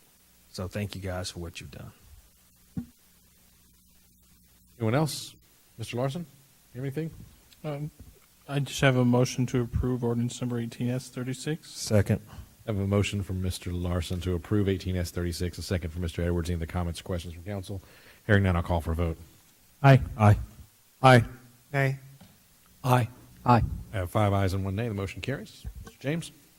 And just to let council know, we wanted to, because of the amount of time that we've spent on this and sort of having reached a recommendation that we think was palatable to most folks, we wanted to move forward with it. In reviewing this ordinance, though, there's probably some cleanup of some of the things around it, some of the definitions and things like that.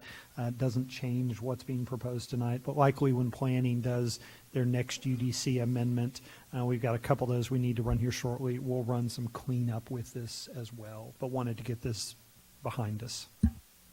Very good. Thank you, sir. Next item on the agenda is a roll call vote confirmation. Mrs. Dennis? Yes, consent agenda items 1, 3, 4, 6, and 8. Motion was made by the chair, seconded by Councilmember Davis. Mayor Pro Tem Scagliola, Councilmembers Davis, Gutierrez, Larson, Edwards, Crawford voted yes, no one voted no. Motion passed. Item number 2, ordinance number 18S35 on final reading. Motion was made by Councilmember Larson, seconded by Councilmember Gutierrez. Mayor Pro Tem Mayor Pro Tem Scagliola, Councilmembers Davis, Gutierrez, Larson, Edwards, Crawford voted yes, no one voted no. Motion passed. Item number 5, resolution number 18R142. Motion was made by Mayor Pro Tem Scagliola, seconded by Councilmember Edwards. Mayor Pro Tem Scagliola, Councilmembers Davis, Gutierrez, Larson, Edwards, Crawford voted yes, no one voted no. Motion passed. Item number 7, resolution number 18R144. Motion was made by the chair, seconded by Councilmember Edwards, to approve resolution number 18R144. Mayor Pro Tem Scagliola, Councilmembers Davis, Gutierrez, Larson, Edwards, Crawford voted yes, no one voted no. Motion passed. And on that one is to be come back in 6 months and give an update. Item number 9, resolution number 18R145. Motion was made by Councilmember Edwards, seconded by Councilmember Davis. with the added to not execute until the Schertz Cibolo have reached an agreement with Wiederstein. Motion was made again by Councilmember Edwards, seconded by Councilmember Davis. Mayor Pro Tem Scagliola, Councilmembers Davis, Gutierrez, Larson, Edwards, Crawford voted yes. No one voted no. Motion passed. Item number 10, ordinance number 18S36 on first reading. Motion was made by Councilmember Larson, seconded by Councilmember Edwards.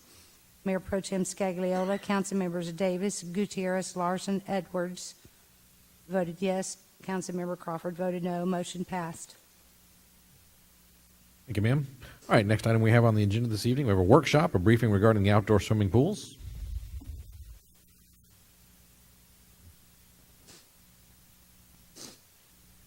Perfect timing to talk about the outdoor pools when it's 30 degrees outside. 38 degrees. Perfect time to talk about outdoor pools. Ideal.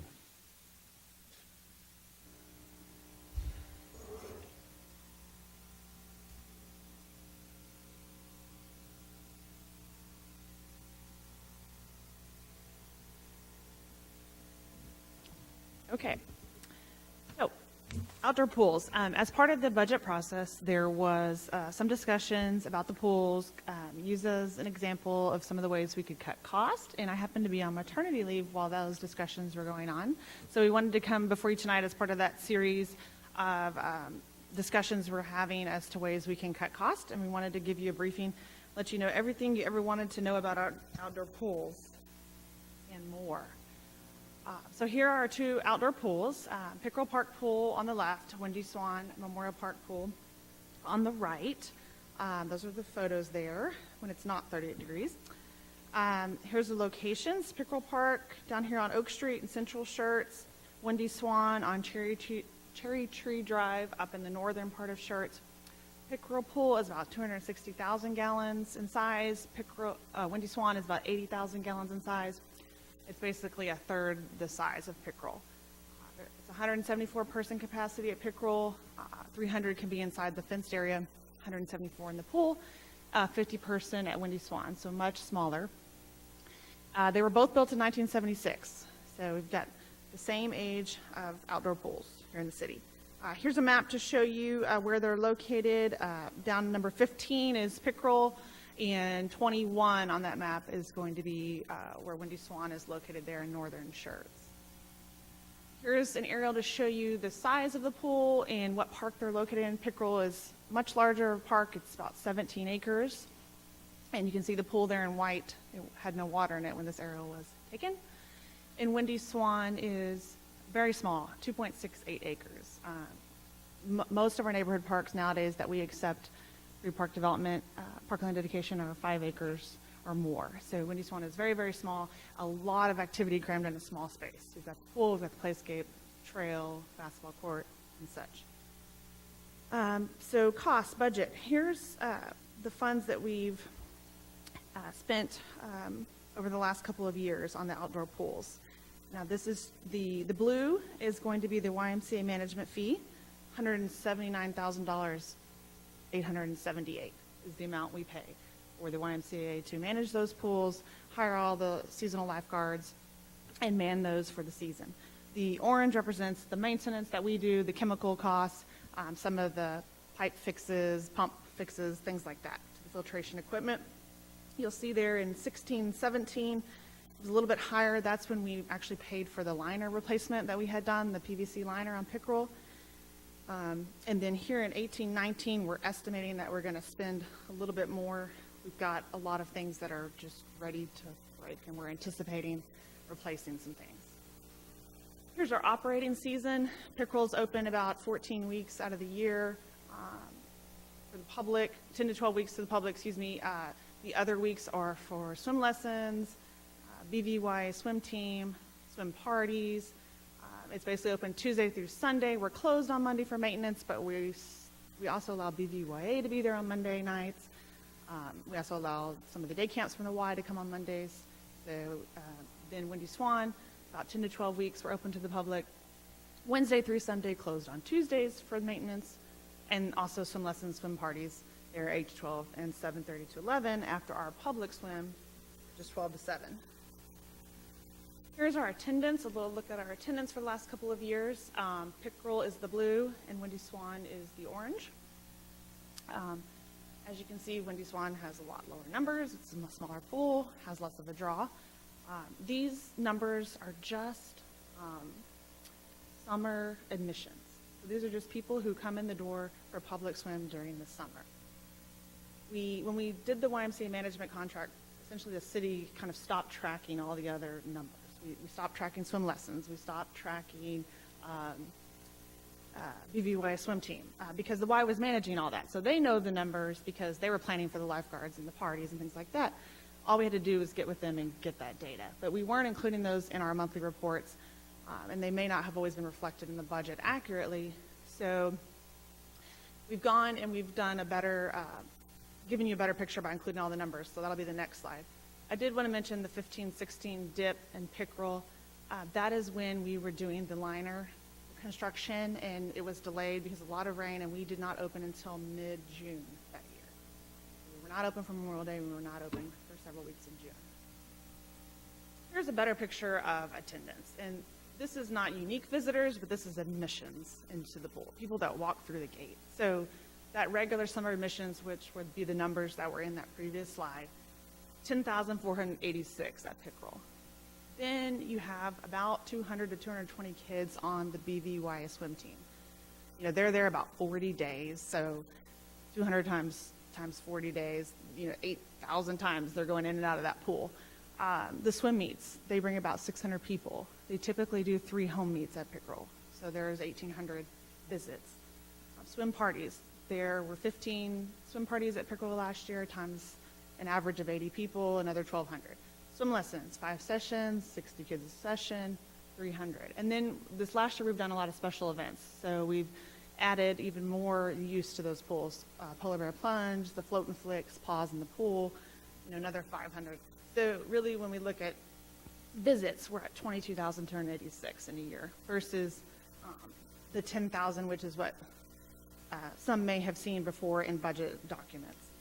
Lauren, not to interrupt you, and you may have this coming up, but do you want to take a moment, maybe introduce Deseret? I think most folks probably know her, but just since she's here and a source of information as well.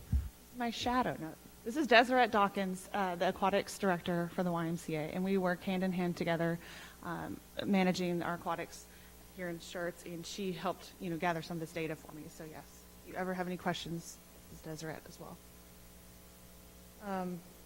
And she's also very creative. She came up with a lot of these events too, so great team member. And you can see Windy Swan there again, 2,500 essentially admissions. So we're going to do a better job of actually reporting this comprehensive data to the public and not have it so divided between the YMCA house and the city house. We're going to comprehensively put it out there to the public because we have the numbers, we just haven't been combining them. Revenue. So here's the admissions that we charge to the pools. We've gone over this before in different presentations. $2 to get in, $3 for the whole day to go in and out, 2 and under free, season passes, that kind of a thing. So these are the rates to get in the pools. And here's what it looks like for the last 4 years. Pickerel's the blue again, and Windy Swan is the orange.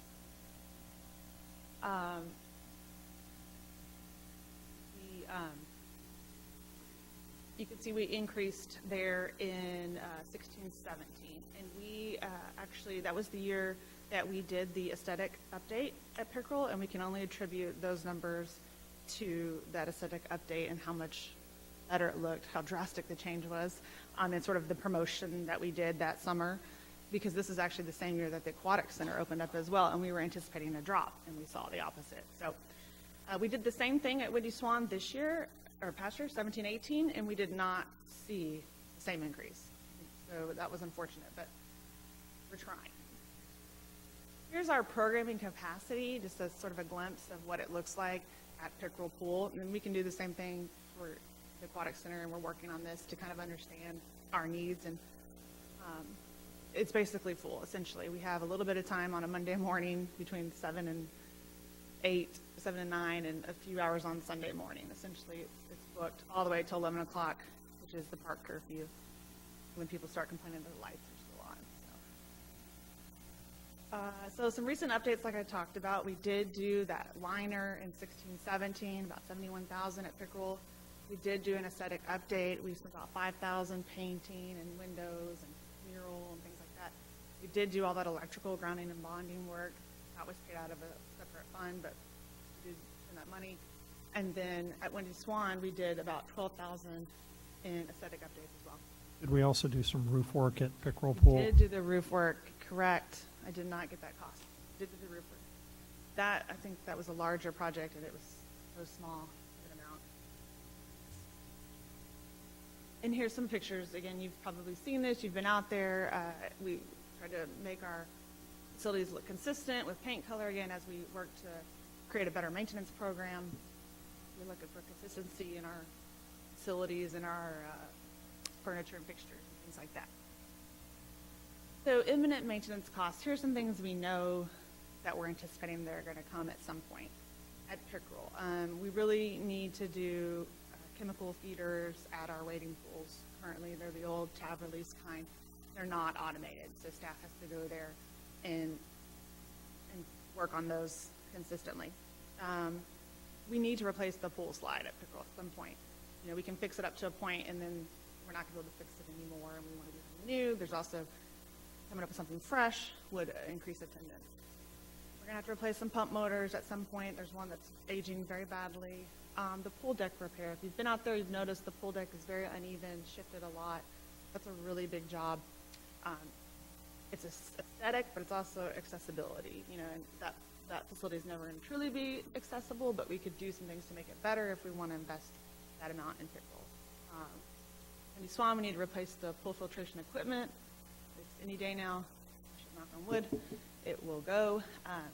Same thing, chemical feeder replacement for wading pool, new slide, electrical work. Possible changes. So, you know, staff has talked about this for several years now. What can we do to make our facilities better? As part of our just ongoing assessment, we talked about adding a heater at Pickerel Park. It's actually designed to have one. It may have had one in the 70s. I'm not sure if it was there and they took it out, but it was there in the original plans and the infrastructure is still there. That would extend the season, and we have a lot of demand for additional pool hours. We also could add a new slide feature, or we could cover it for winter. They make dome structures that can go over outdoor pools for winter season to extend the life of your outdoor pool. Wendy Swan, there was talk, should we close the pool? And staff has considered this, given some of the lower attendance numbers and the cost.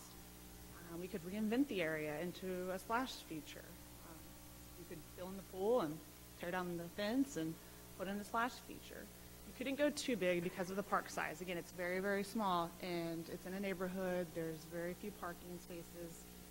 You wouldn't want to create a huge draw in a neighborhood park. You'd want to build something big in a community-sized park. There are some deed restrictions associated with the property. We're researching that right now, and legal is reviewing that as well. We're not sure what we could do there. Or we can just maintain it as is and go forward sort of status quo and maybe build splash features in other parks. That's the direction we want to go.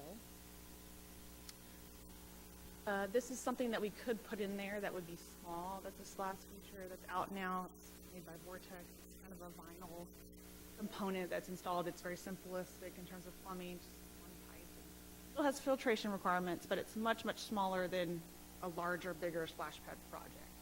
And it's something unique that not other places have. So at what point do we make these decisions? And that's what we're here really to get direction from council on. What is the threshold we should use? What are the opportunity costs? We invest a certain amount of money into each facility now. We could be investing in other places. We look at the decision be revenue-based, cost per person, attendance-based. We think we have 10 to 15 more years in Pickerel Pool, maybe more if we do some of these big investments. Parks is working on a GIS collector app with our GIS department. And the basic database has been built, and we can start collecting data on our facilities. And this is going to help us create like a condition index of each of our facilities. And we should be able to use this data now to help us make decisions. We could essentially score a park or a facility based on the data we input. And that would help us make some decisions as to how we spend money and at what threshold we don't. And then the programmatic use is growing as the population grows. Again, we see this demand, this need for more space for aquatic recreational opportunities. There's special events, there's 4 swim teams now, there's women's, there's steel. They are both asking us to be able to use pickerel pool 10 weeks in the fall and 10 weeks in the spring in addition to what our summer season. So there's that demand. There's this BVY swim team, and then there's another swim team now at the Aquatic Center as well. That's a different league. You know, Wendy Swan, again, what's our threshold? How much is too much? Programmatic use is declining at this location, but geographically it's strategic. We don't have a lot of facilities in the northern area of Schertz. Should we wait maybe until Hilltop or Homestead open up? Those parks are in development right now. 2 to 3 years down the line, we can open those up, and then maybe we come back and talk about what we do with Wendy Swan, because right now it does fill a need in that area of the city.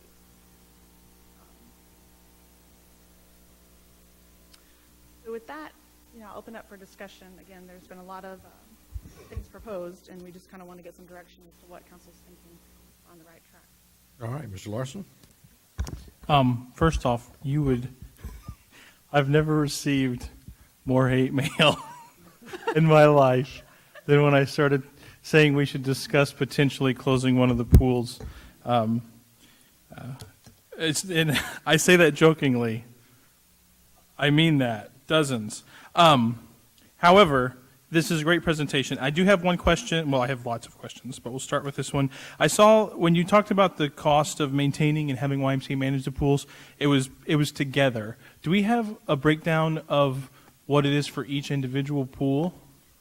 So we have not been tracking between Wendy Swan and Pickerel. Okay. We Okay. can going forward, and internally we've decided that's what we want to do because we want to have a better idea, of how much we're spending at each.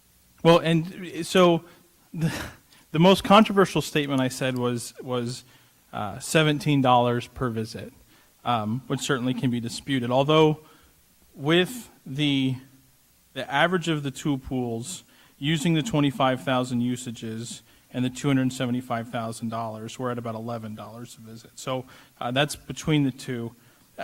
I guess I look at the numbers as well. It looks like about almost half of the usage is coming from swim teams from BBVYA. One thing that maybe you just need to educate me on, because times change. When I was a kid, I was on swim team from 5 years old until 20 years old, and then I quit and got fat. But when I grew up, the pools.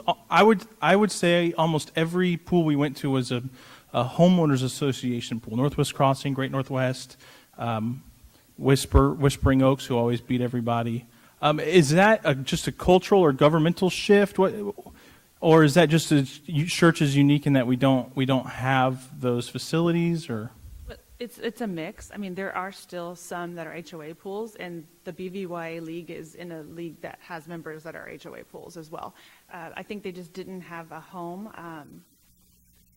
Originally, I'm not sure what the history is there. Do you have anything on that?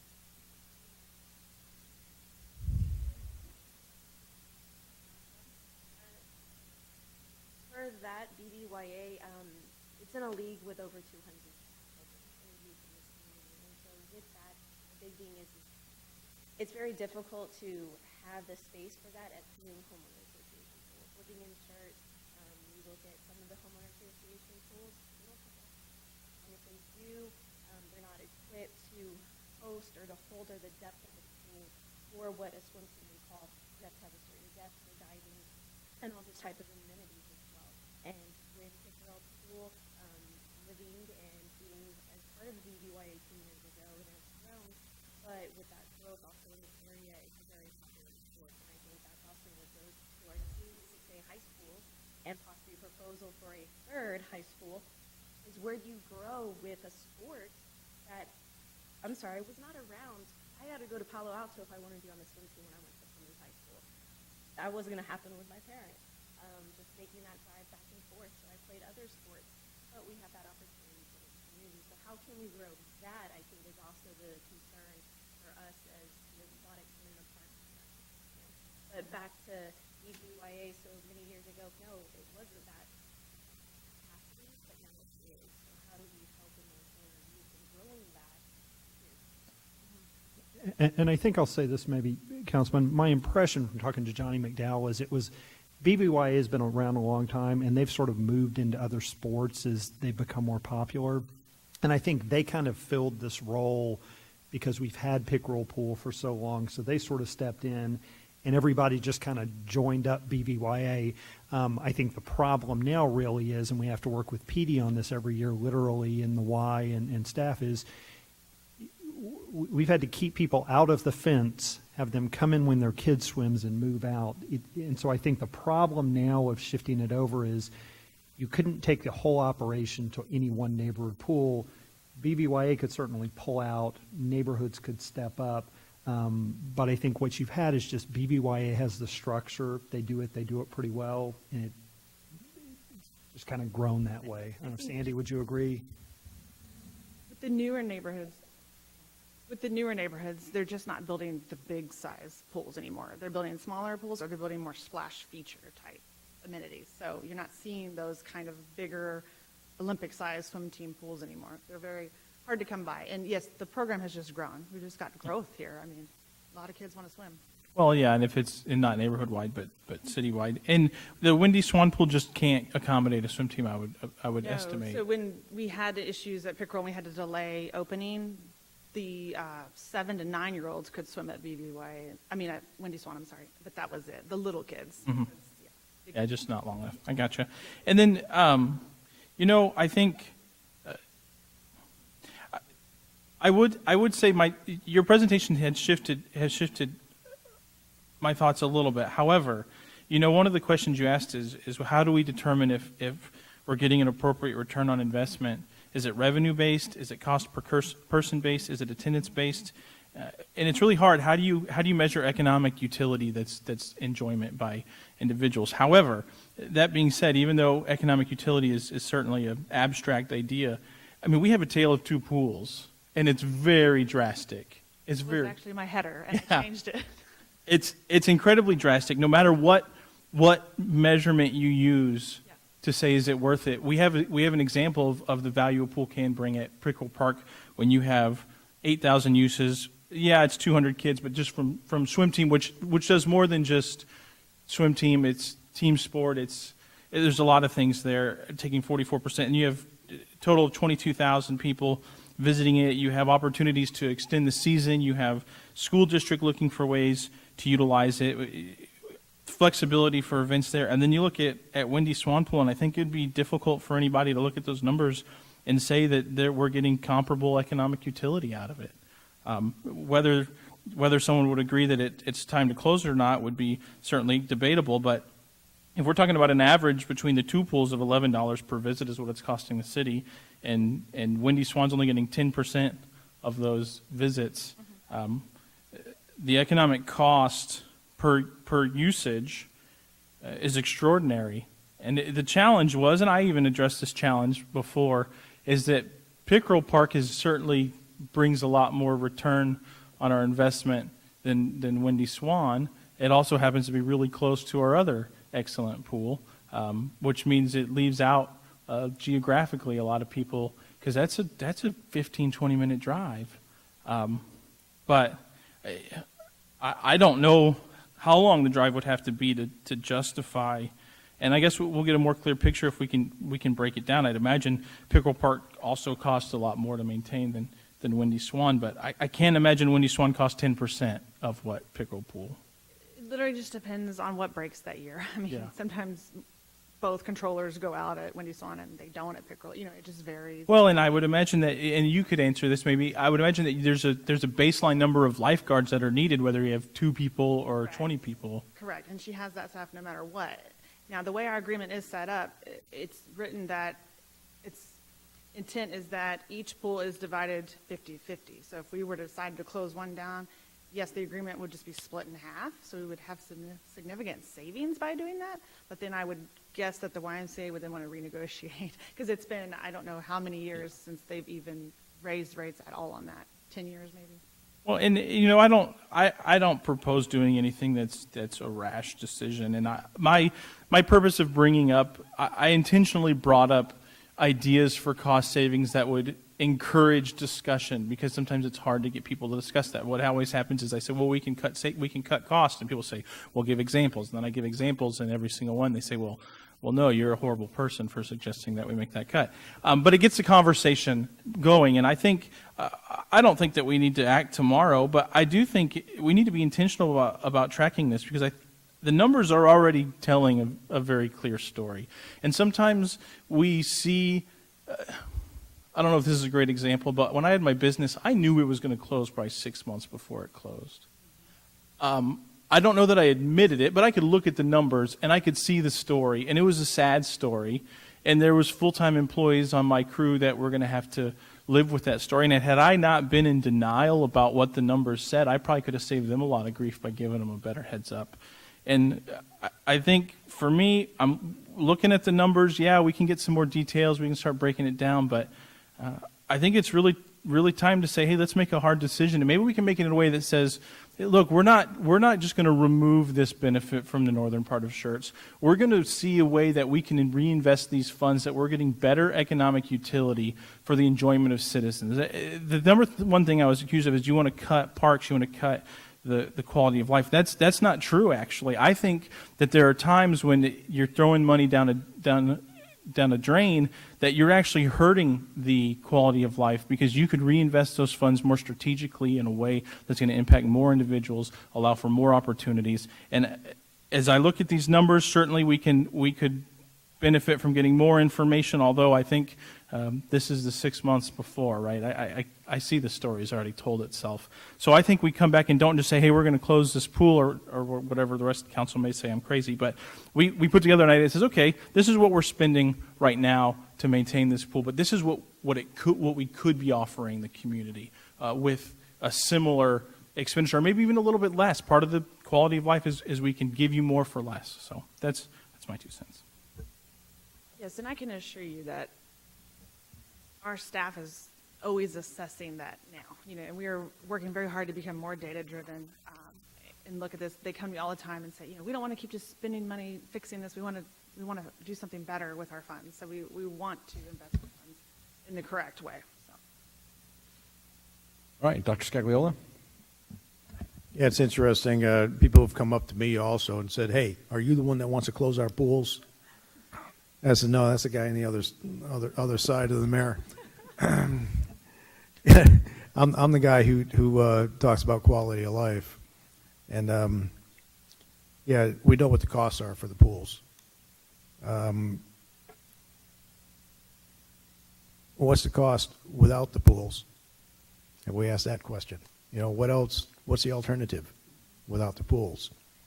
I mentioned one time it might be cheaper to buy a bus and buy season passes to the Schlitterbahn.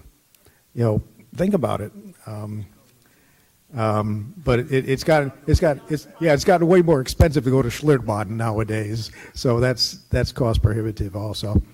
Hey, but talk to me about the homestead.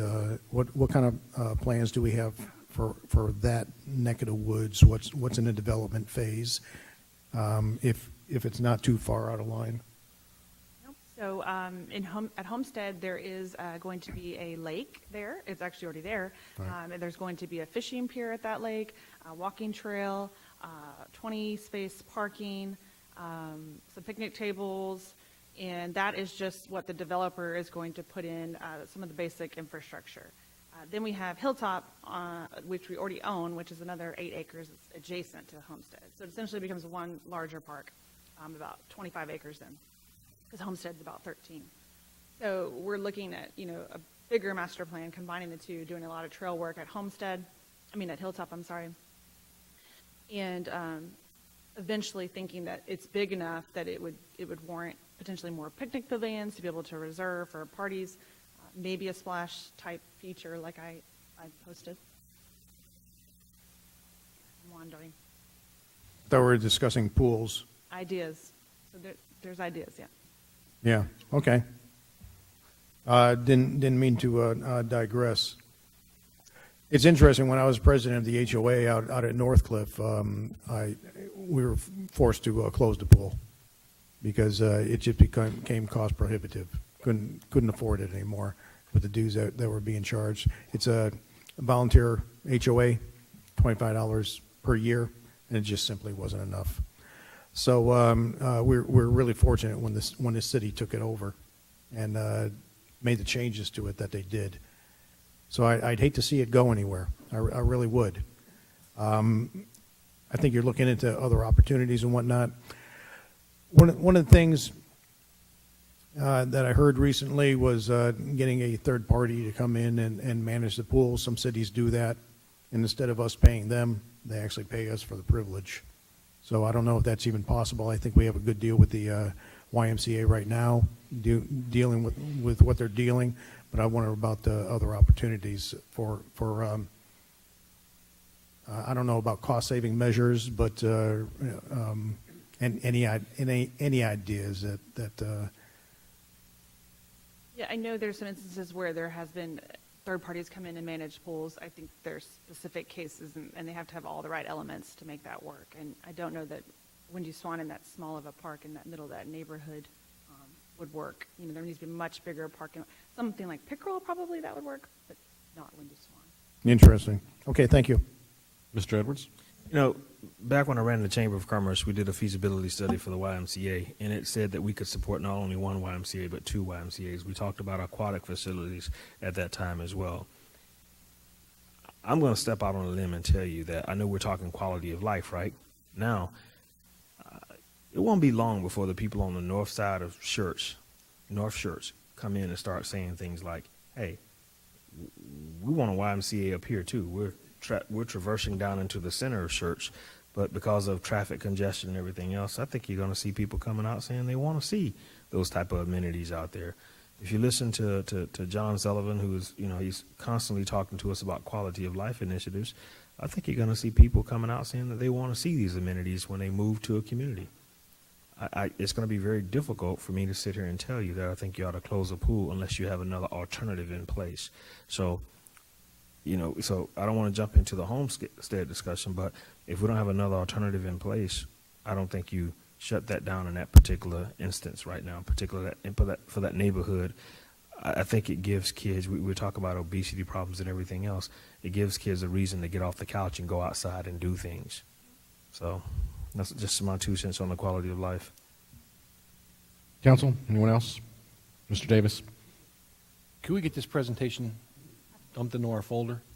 And how soon do we expect to hear back on the deed restrictions or potential deed restrictions for Windy Swan? To dig up those documents. So again, I think once we find it, it's probably not going to take them too long. It's tracking that down has been the issue. So hopefully we can have an update, a written update in the next regular council packet at the end of this month would be my goal. See if we can hunt that down. Thank you. Anyone else, council? I'll tell you personally, when if you look back at the history of the city, and hearkening a little bit to Dr. Scagliola's commentary, the city of Schertz decided to annex the Northcliffe area, knowing that we would be taking on some expense. There was a mud that was there. They knew that the swimming pool was going to cost some money. We knew that there were street issues that we'd be dealing with for decades, and we are, as well as sidewalk challenges. But that was a decision that was taken on in not in my recollection, because I was not yet on city council, but in reviewing minutes and hearing commentary from those that have come before us. That was a long-term strategic decision based upon what the city of Schertz thought at that time, the leadership thought the city would look like in 50 to 70 years, and where we wanted to be, and where we wanted to be engaged, what area we want. So I would suggest that it's good to have the discussion about the costs, the ongoing maintenance, and all the things that go along with that, exploring ways that we can potentially weather the cost storm, if you will, right now. But I would ask that we step back a little bit as well, and do what was done before we sat on this dais, and when we sat on the dais over in the other building. Think long term. When the city is built out, there's only going to be a few facilities.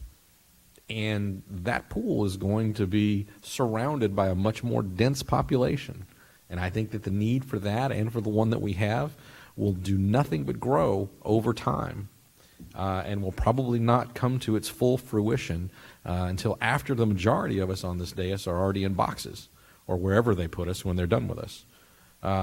So I would ask to take a long view in addition to a short view here.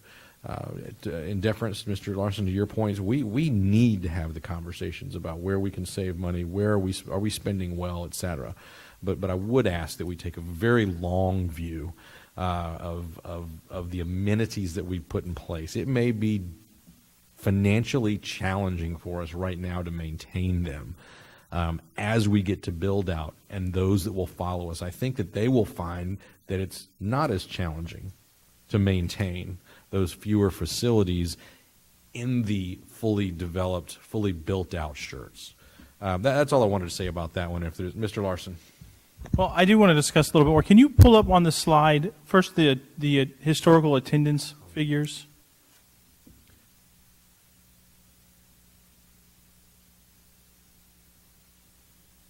All right, and would you say from 14-15 to 17-18, that portion of the community has grown in population significantly, stayed the same?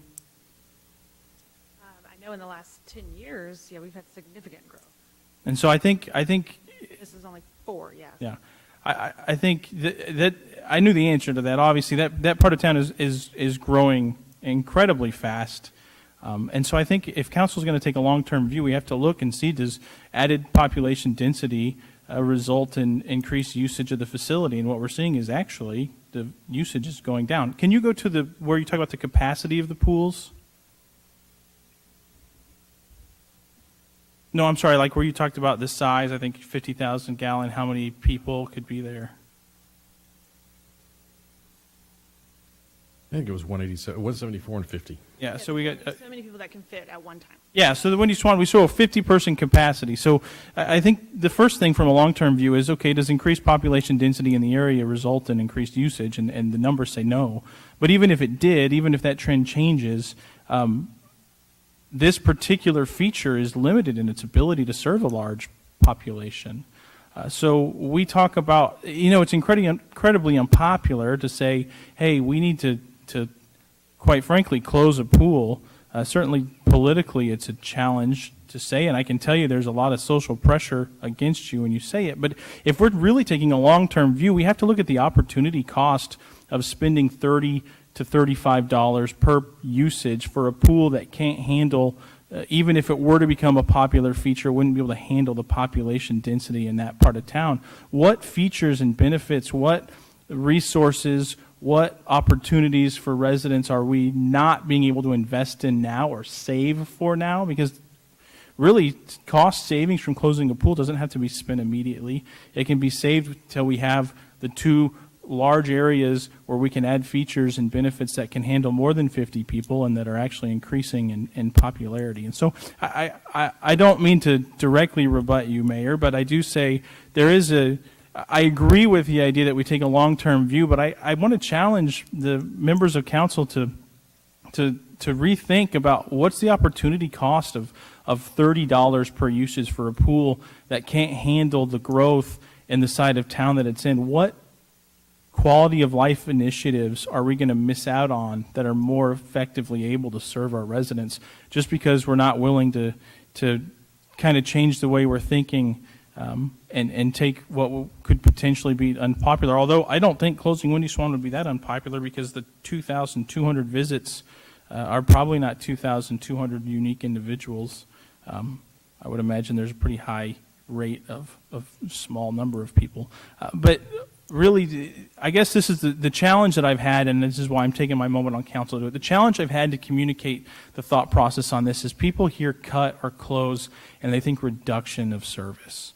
And that is not necessarily the case. Yeah, I'm looking for a cost savings. I'm looking for a way that we can spend that $30 and have an impact on 5 or 10 people instead of one person. But I'm not looking to cut quality of life initiatives. I'm not looking to reduce services. I'm looking to more effectively use those services. And it's harder to frame that when you're talking about something like a pool. It's hard for them to get in that mindset. It's very easy with a road. It's very easy to say, hey, if we change the way we do this, we can get 10 miles instead of 1. People conceptualize that. When you say with a pool, hey, if we close this pool, we can give you 10 units of abstract economic utility instead of 1 unit of economic utility.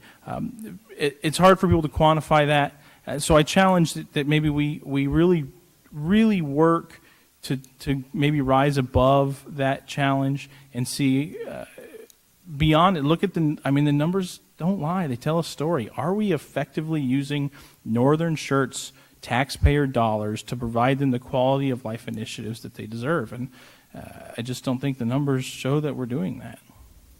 No worries at all with disagreeing with me. I think it's healthy that when we disagree. I would say that we don't disagree maybe as much as you might think, or that I might think. I think that taking a long-term view may be that we introduce a bond proposal at some point, to Mr. Edwards' commentary, where we say, listen, we're going to phase out this pool, and in exchange for that, we are going to build a completely different facility, maybe that looks much more like the YMCA that we have. The facility here is run by the YMCA here in the downtown part of Schertz. The potential iterations are wide, not to get off away from what we're posted to discuss. But certainly, I could see a phasing out of that facility in favor of another over time that would be more effective, that would garner more participation, that would reduce the dollars per head count of visit, et cetera. I just don't know that we could solve for it here or even in this fiscal year. Having another workshop perhaps at one of our upcoming all-day workshops to talk about the possibilities might be a better venue than right now at this point. So, Mr. James. No, I think that's useful, and I think maybe in the conversations I've had with Warren on this, a couple of things that as staff, based on the council's direction going forward, I think one thing is that staff has tried to do and will continue to do are the lower cost items that improve the efficiency. So again, the chemical for the baby pool, for example, and some of the things that take a lot of time for us to fairly low cost, but we gain something back. I think the aesthetic improvements that have been done out there make a big difference. Fairly low cost, but helps. I've sort of questioned how many people who have moved to Schertz in the last 3 years, even up in Northern Schertz, know this pool is there.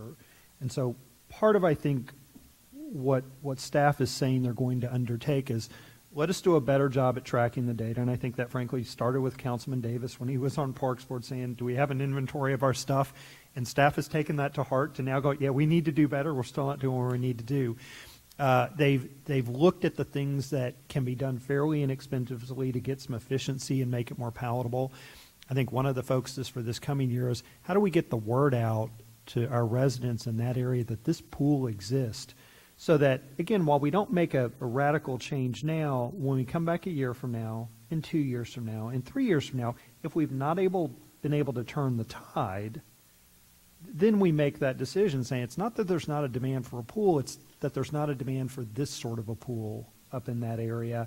And we have other facilities up in the area. And so I think what you've heard from Warren and the Y has been good with this is let's do a better job collecting the data, maybe kind of collect more data on who are those folks who are attending the pool. What percentage of the folks are Schertz residents going to Windy Swan or outside?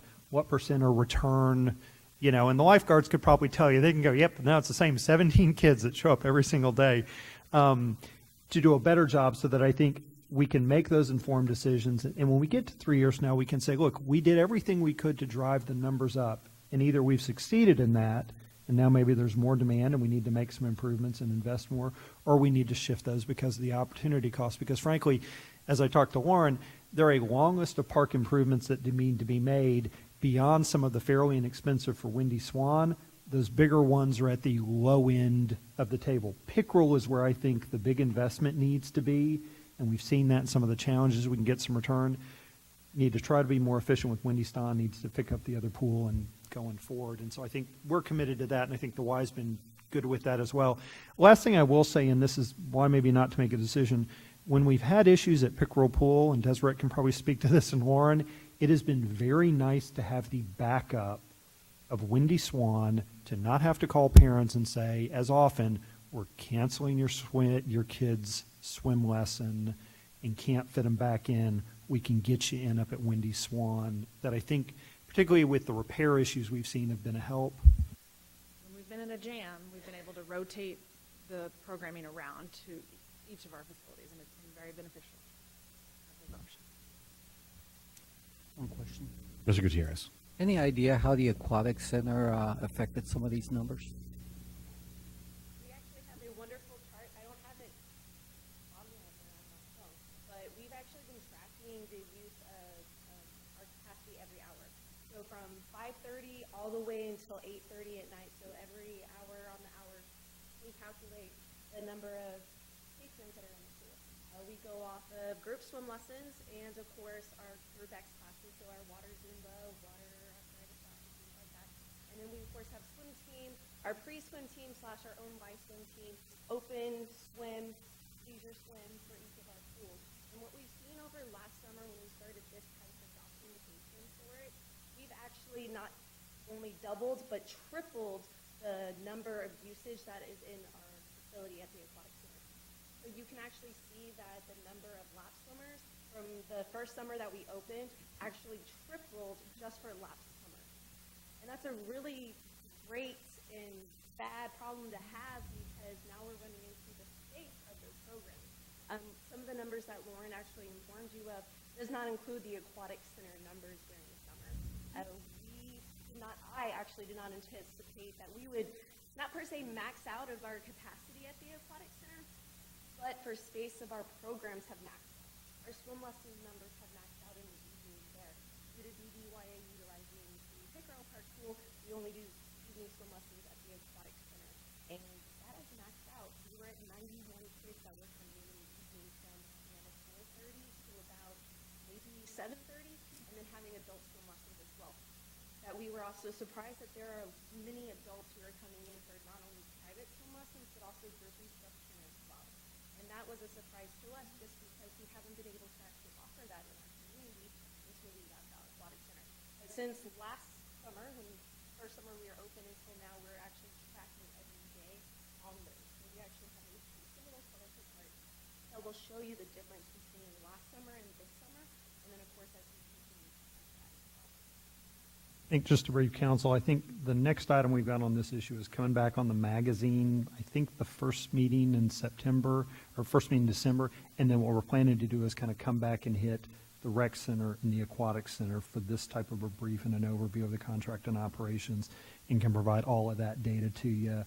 And so again, I think some of this stuff kind of goes together. So once you get both, you can kind of look at the whole program. So I think that's after the magazine is what we anticipate on our schedule.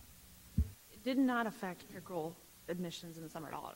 Pickerel admissions actually went up the exact same year that the aquatic center opened. And like she said, the aquatic center use has only grown.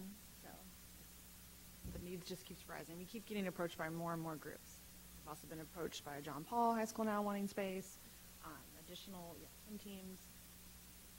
Our Archdiocese, the Catholic schools are now coming to utilize our kindergarten in February for their kindergarten program around CCNP to allow their children to actually be able to come in and experience that water experience that we have enjoyed.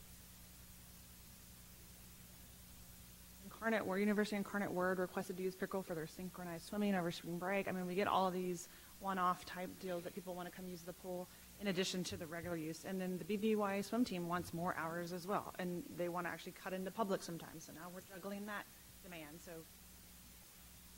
not decrease at all, it's only increase. Thank you. Anything else? We come back with the rec center, and I appreciate that comment. I think we do have some policy discussion about what do we have that facility for? Who are we trying to serve? And I think we've seen kind of those challenges kind of come forward of having to tell some folks, no, there's not space. This is intended for the community and the things that are more popular. All right. Anyone else? If not, Mr. Crawford? James, do you have any idea what we spend on expenses for the pools, chemicals, and all those things added together for the 3 pools? Can provide that for you. Keep in mind this, I believe, if I'm not mistaken, chemicals for the rec center is on the Y. We do capital cost at the Y, but the 2 contracts are very different. Essentially, the Y covers the chemicals and the ongoing maintenance and things like that at the rec center. I couldn't remember for sure how that was That's done. how that one's The other thing, under the heading of humor, you and I had a discussion about pools about 2 years ago or maybe longer. You might want to pass that information to Mr. Larson as a piece of geography, the history of what we need in the city and why and those kind of things. Yes, sir. Not that I'm in favor of either closing or opening pools, Understood. but there's a perspective, like the mayor was saying earlier, but Mr. Larson's comments are pretty on point about what's effective use of our money and what can we do for the residents that makes sense. So might pass that to him sometime. Yeah, no, I think that's important. Again, maybe what we'll do is resend out the Parks Master Plan, because interestingly enough, the 2 highest priorities, hike and bike trails, and we've done some things there with the grant, but then the other is practice fields. So when we talk about opportunity cost, there is a tremendous need for practice field space in this community that is just as much of a challenge as the things we're hearing tonight, if not more so. So we can do that. Thank you. Anyone else? Thank you very much. Appreciate the update. I'm sure we'll continue on it here shortly in meetings yet to be had. All right, the next item we have on the agenda, request and announcements by the acting city manager. Mr. James tells me he has nothing further this evening. The next item, request by mayor and council members that items be placed on a future council agenda. Do we have anything that we're missing that's not already scheduled? Dr. Scagliola? Yeah, I have a couple of things. First off, got an interesting letter from our historic preservation chair. So I'd like to either have a discussion item about the disposition of those of the artifacts from the historic committee, either just information or possible options for us to look into. And then the second thing, I'd like to request that we have a closed session prior to canvassing the vote for next council meeting to discuss the disposition of our city manager search. I think we already discussed that, and I've already approved the format for the next agenda. Thank you. Anyone else? All right, next item, announcements by the mayor and council members. We'll start with Mayor Pro Tem Scagliola. Yeah, a couple of weeks ago, I attended a good seminar up at Round Rock. I don't know why I attended, because it had the topic was dealing with difficult people. I know absolutely nothing about that particular topic, but it was a very good presentation, and probably the most important thing I learned is, hey, it isn't always me after all.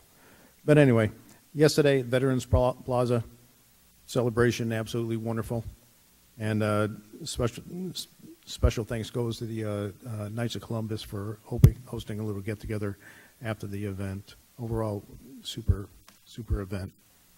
That's all I have, sir. Mr. Davis. Nothing, sir. Mr. Gutierrez. I want to echo the the Veterans Day ceremony. Appreciate the comments and our guest speaker, Mr. Colonel Oakland. A couple of things that I attended also was movie in the park. We saw Coco. Coffee with a Cop. That was pretty interesting. We have a lot of individuals stop by and greet our police officers. They do a great job, and sometimes they just think of them as just citation riders, and it's far more than that. Thanks, Chief, for providing that service. Appreciate it. That's all. Mr. Larson? Nothing. Mr. Edwards? I just want to say I'm happy to be back, but it was also good to get away. I want to congratulate Ms. Hayward and also Mr. Brown on their elections, and I want to thank the police chief for them going by and checking on my property when I was gone. Thank you so much. Very good. Mr. Crawford? I also attended the Veterans event yesterday. Mr. James, tell those folks thanks for working. We didn't get rained on. That was the good news. Thank you. All right. The only thing that I have is this. Yesterday, the state legislature was able to begin the filing of bills. I would encourage you to begin reading some of those. Some of them are highly entertaining as pertain to cities. Others are just highly entertaining. There are a couple that have been suggested, however, that would drastically affect local property taxes, one of which is a proposal for a constitutional amendment that would require the state to fund the public education, that is to say all of the ISDs in the state, at 50% of their M&O costs. That would immediately have an effect on reducing property taxes for every property owner in the state. Just every property owner in the state that has to pay property taxes. There are some people that own entities that own property that don't pay, but that would have a profound effect on one of our biggest challenges. The second one is a proposal for a change to the state code that says that would limit the legislature's ability to enact legislation that would fit a definition of an unfunded mandate to cities and counties and school districts. Imagine that wisdom. Both of those have been proposed by multiple legislators and all Republicans in the state legislature. So before I go and start beating up on some of our legislators that are Republicans and want to remove local control, there appears to be also movement to enable local control. So start reading those, take a look at them, pay attention to them, start thinking about getting involved in the process as we go through the legislative session. Many things happen in Austin during the legislative sessions that will either enable us to do the job that we've been asked to do by our neighbors or restrict our ability to do our job as we've been asked to do by our neighbors. That said, if there's nothing else from staff or from council, then we stand adjourned.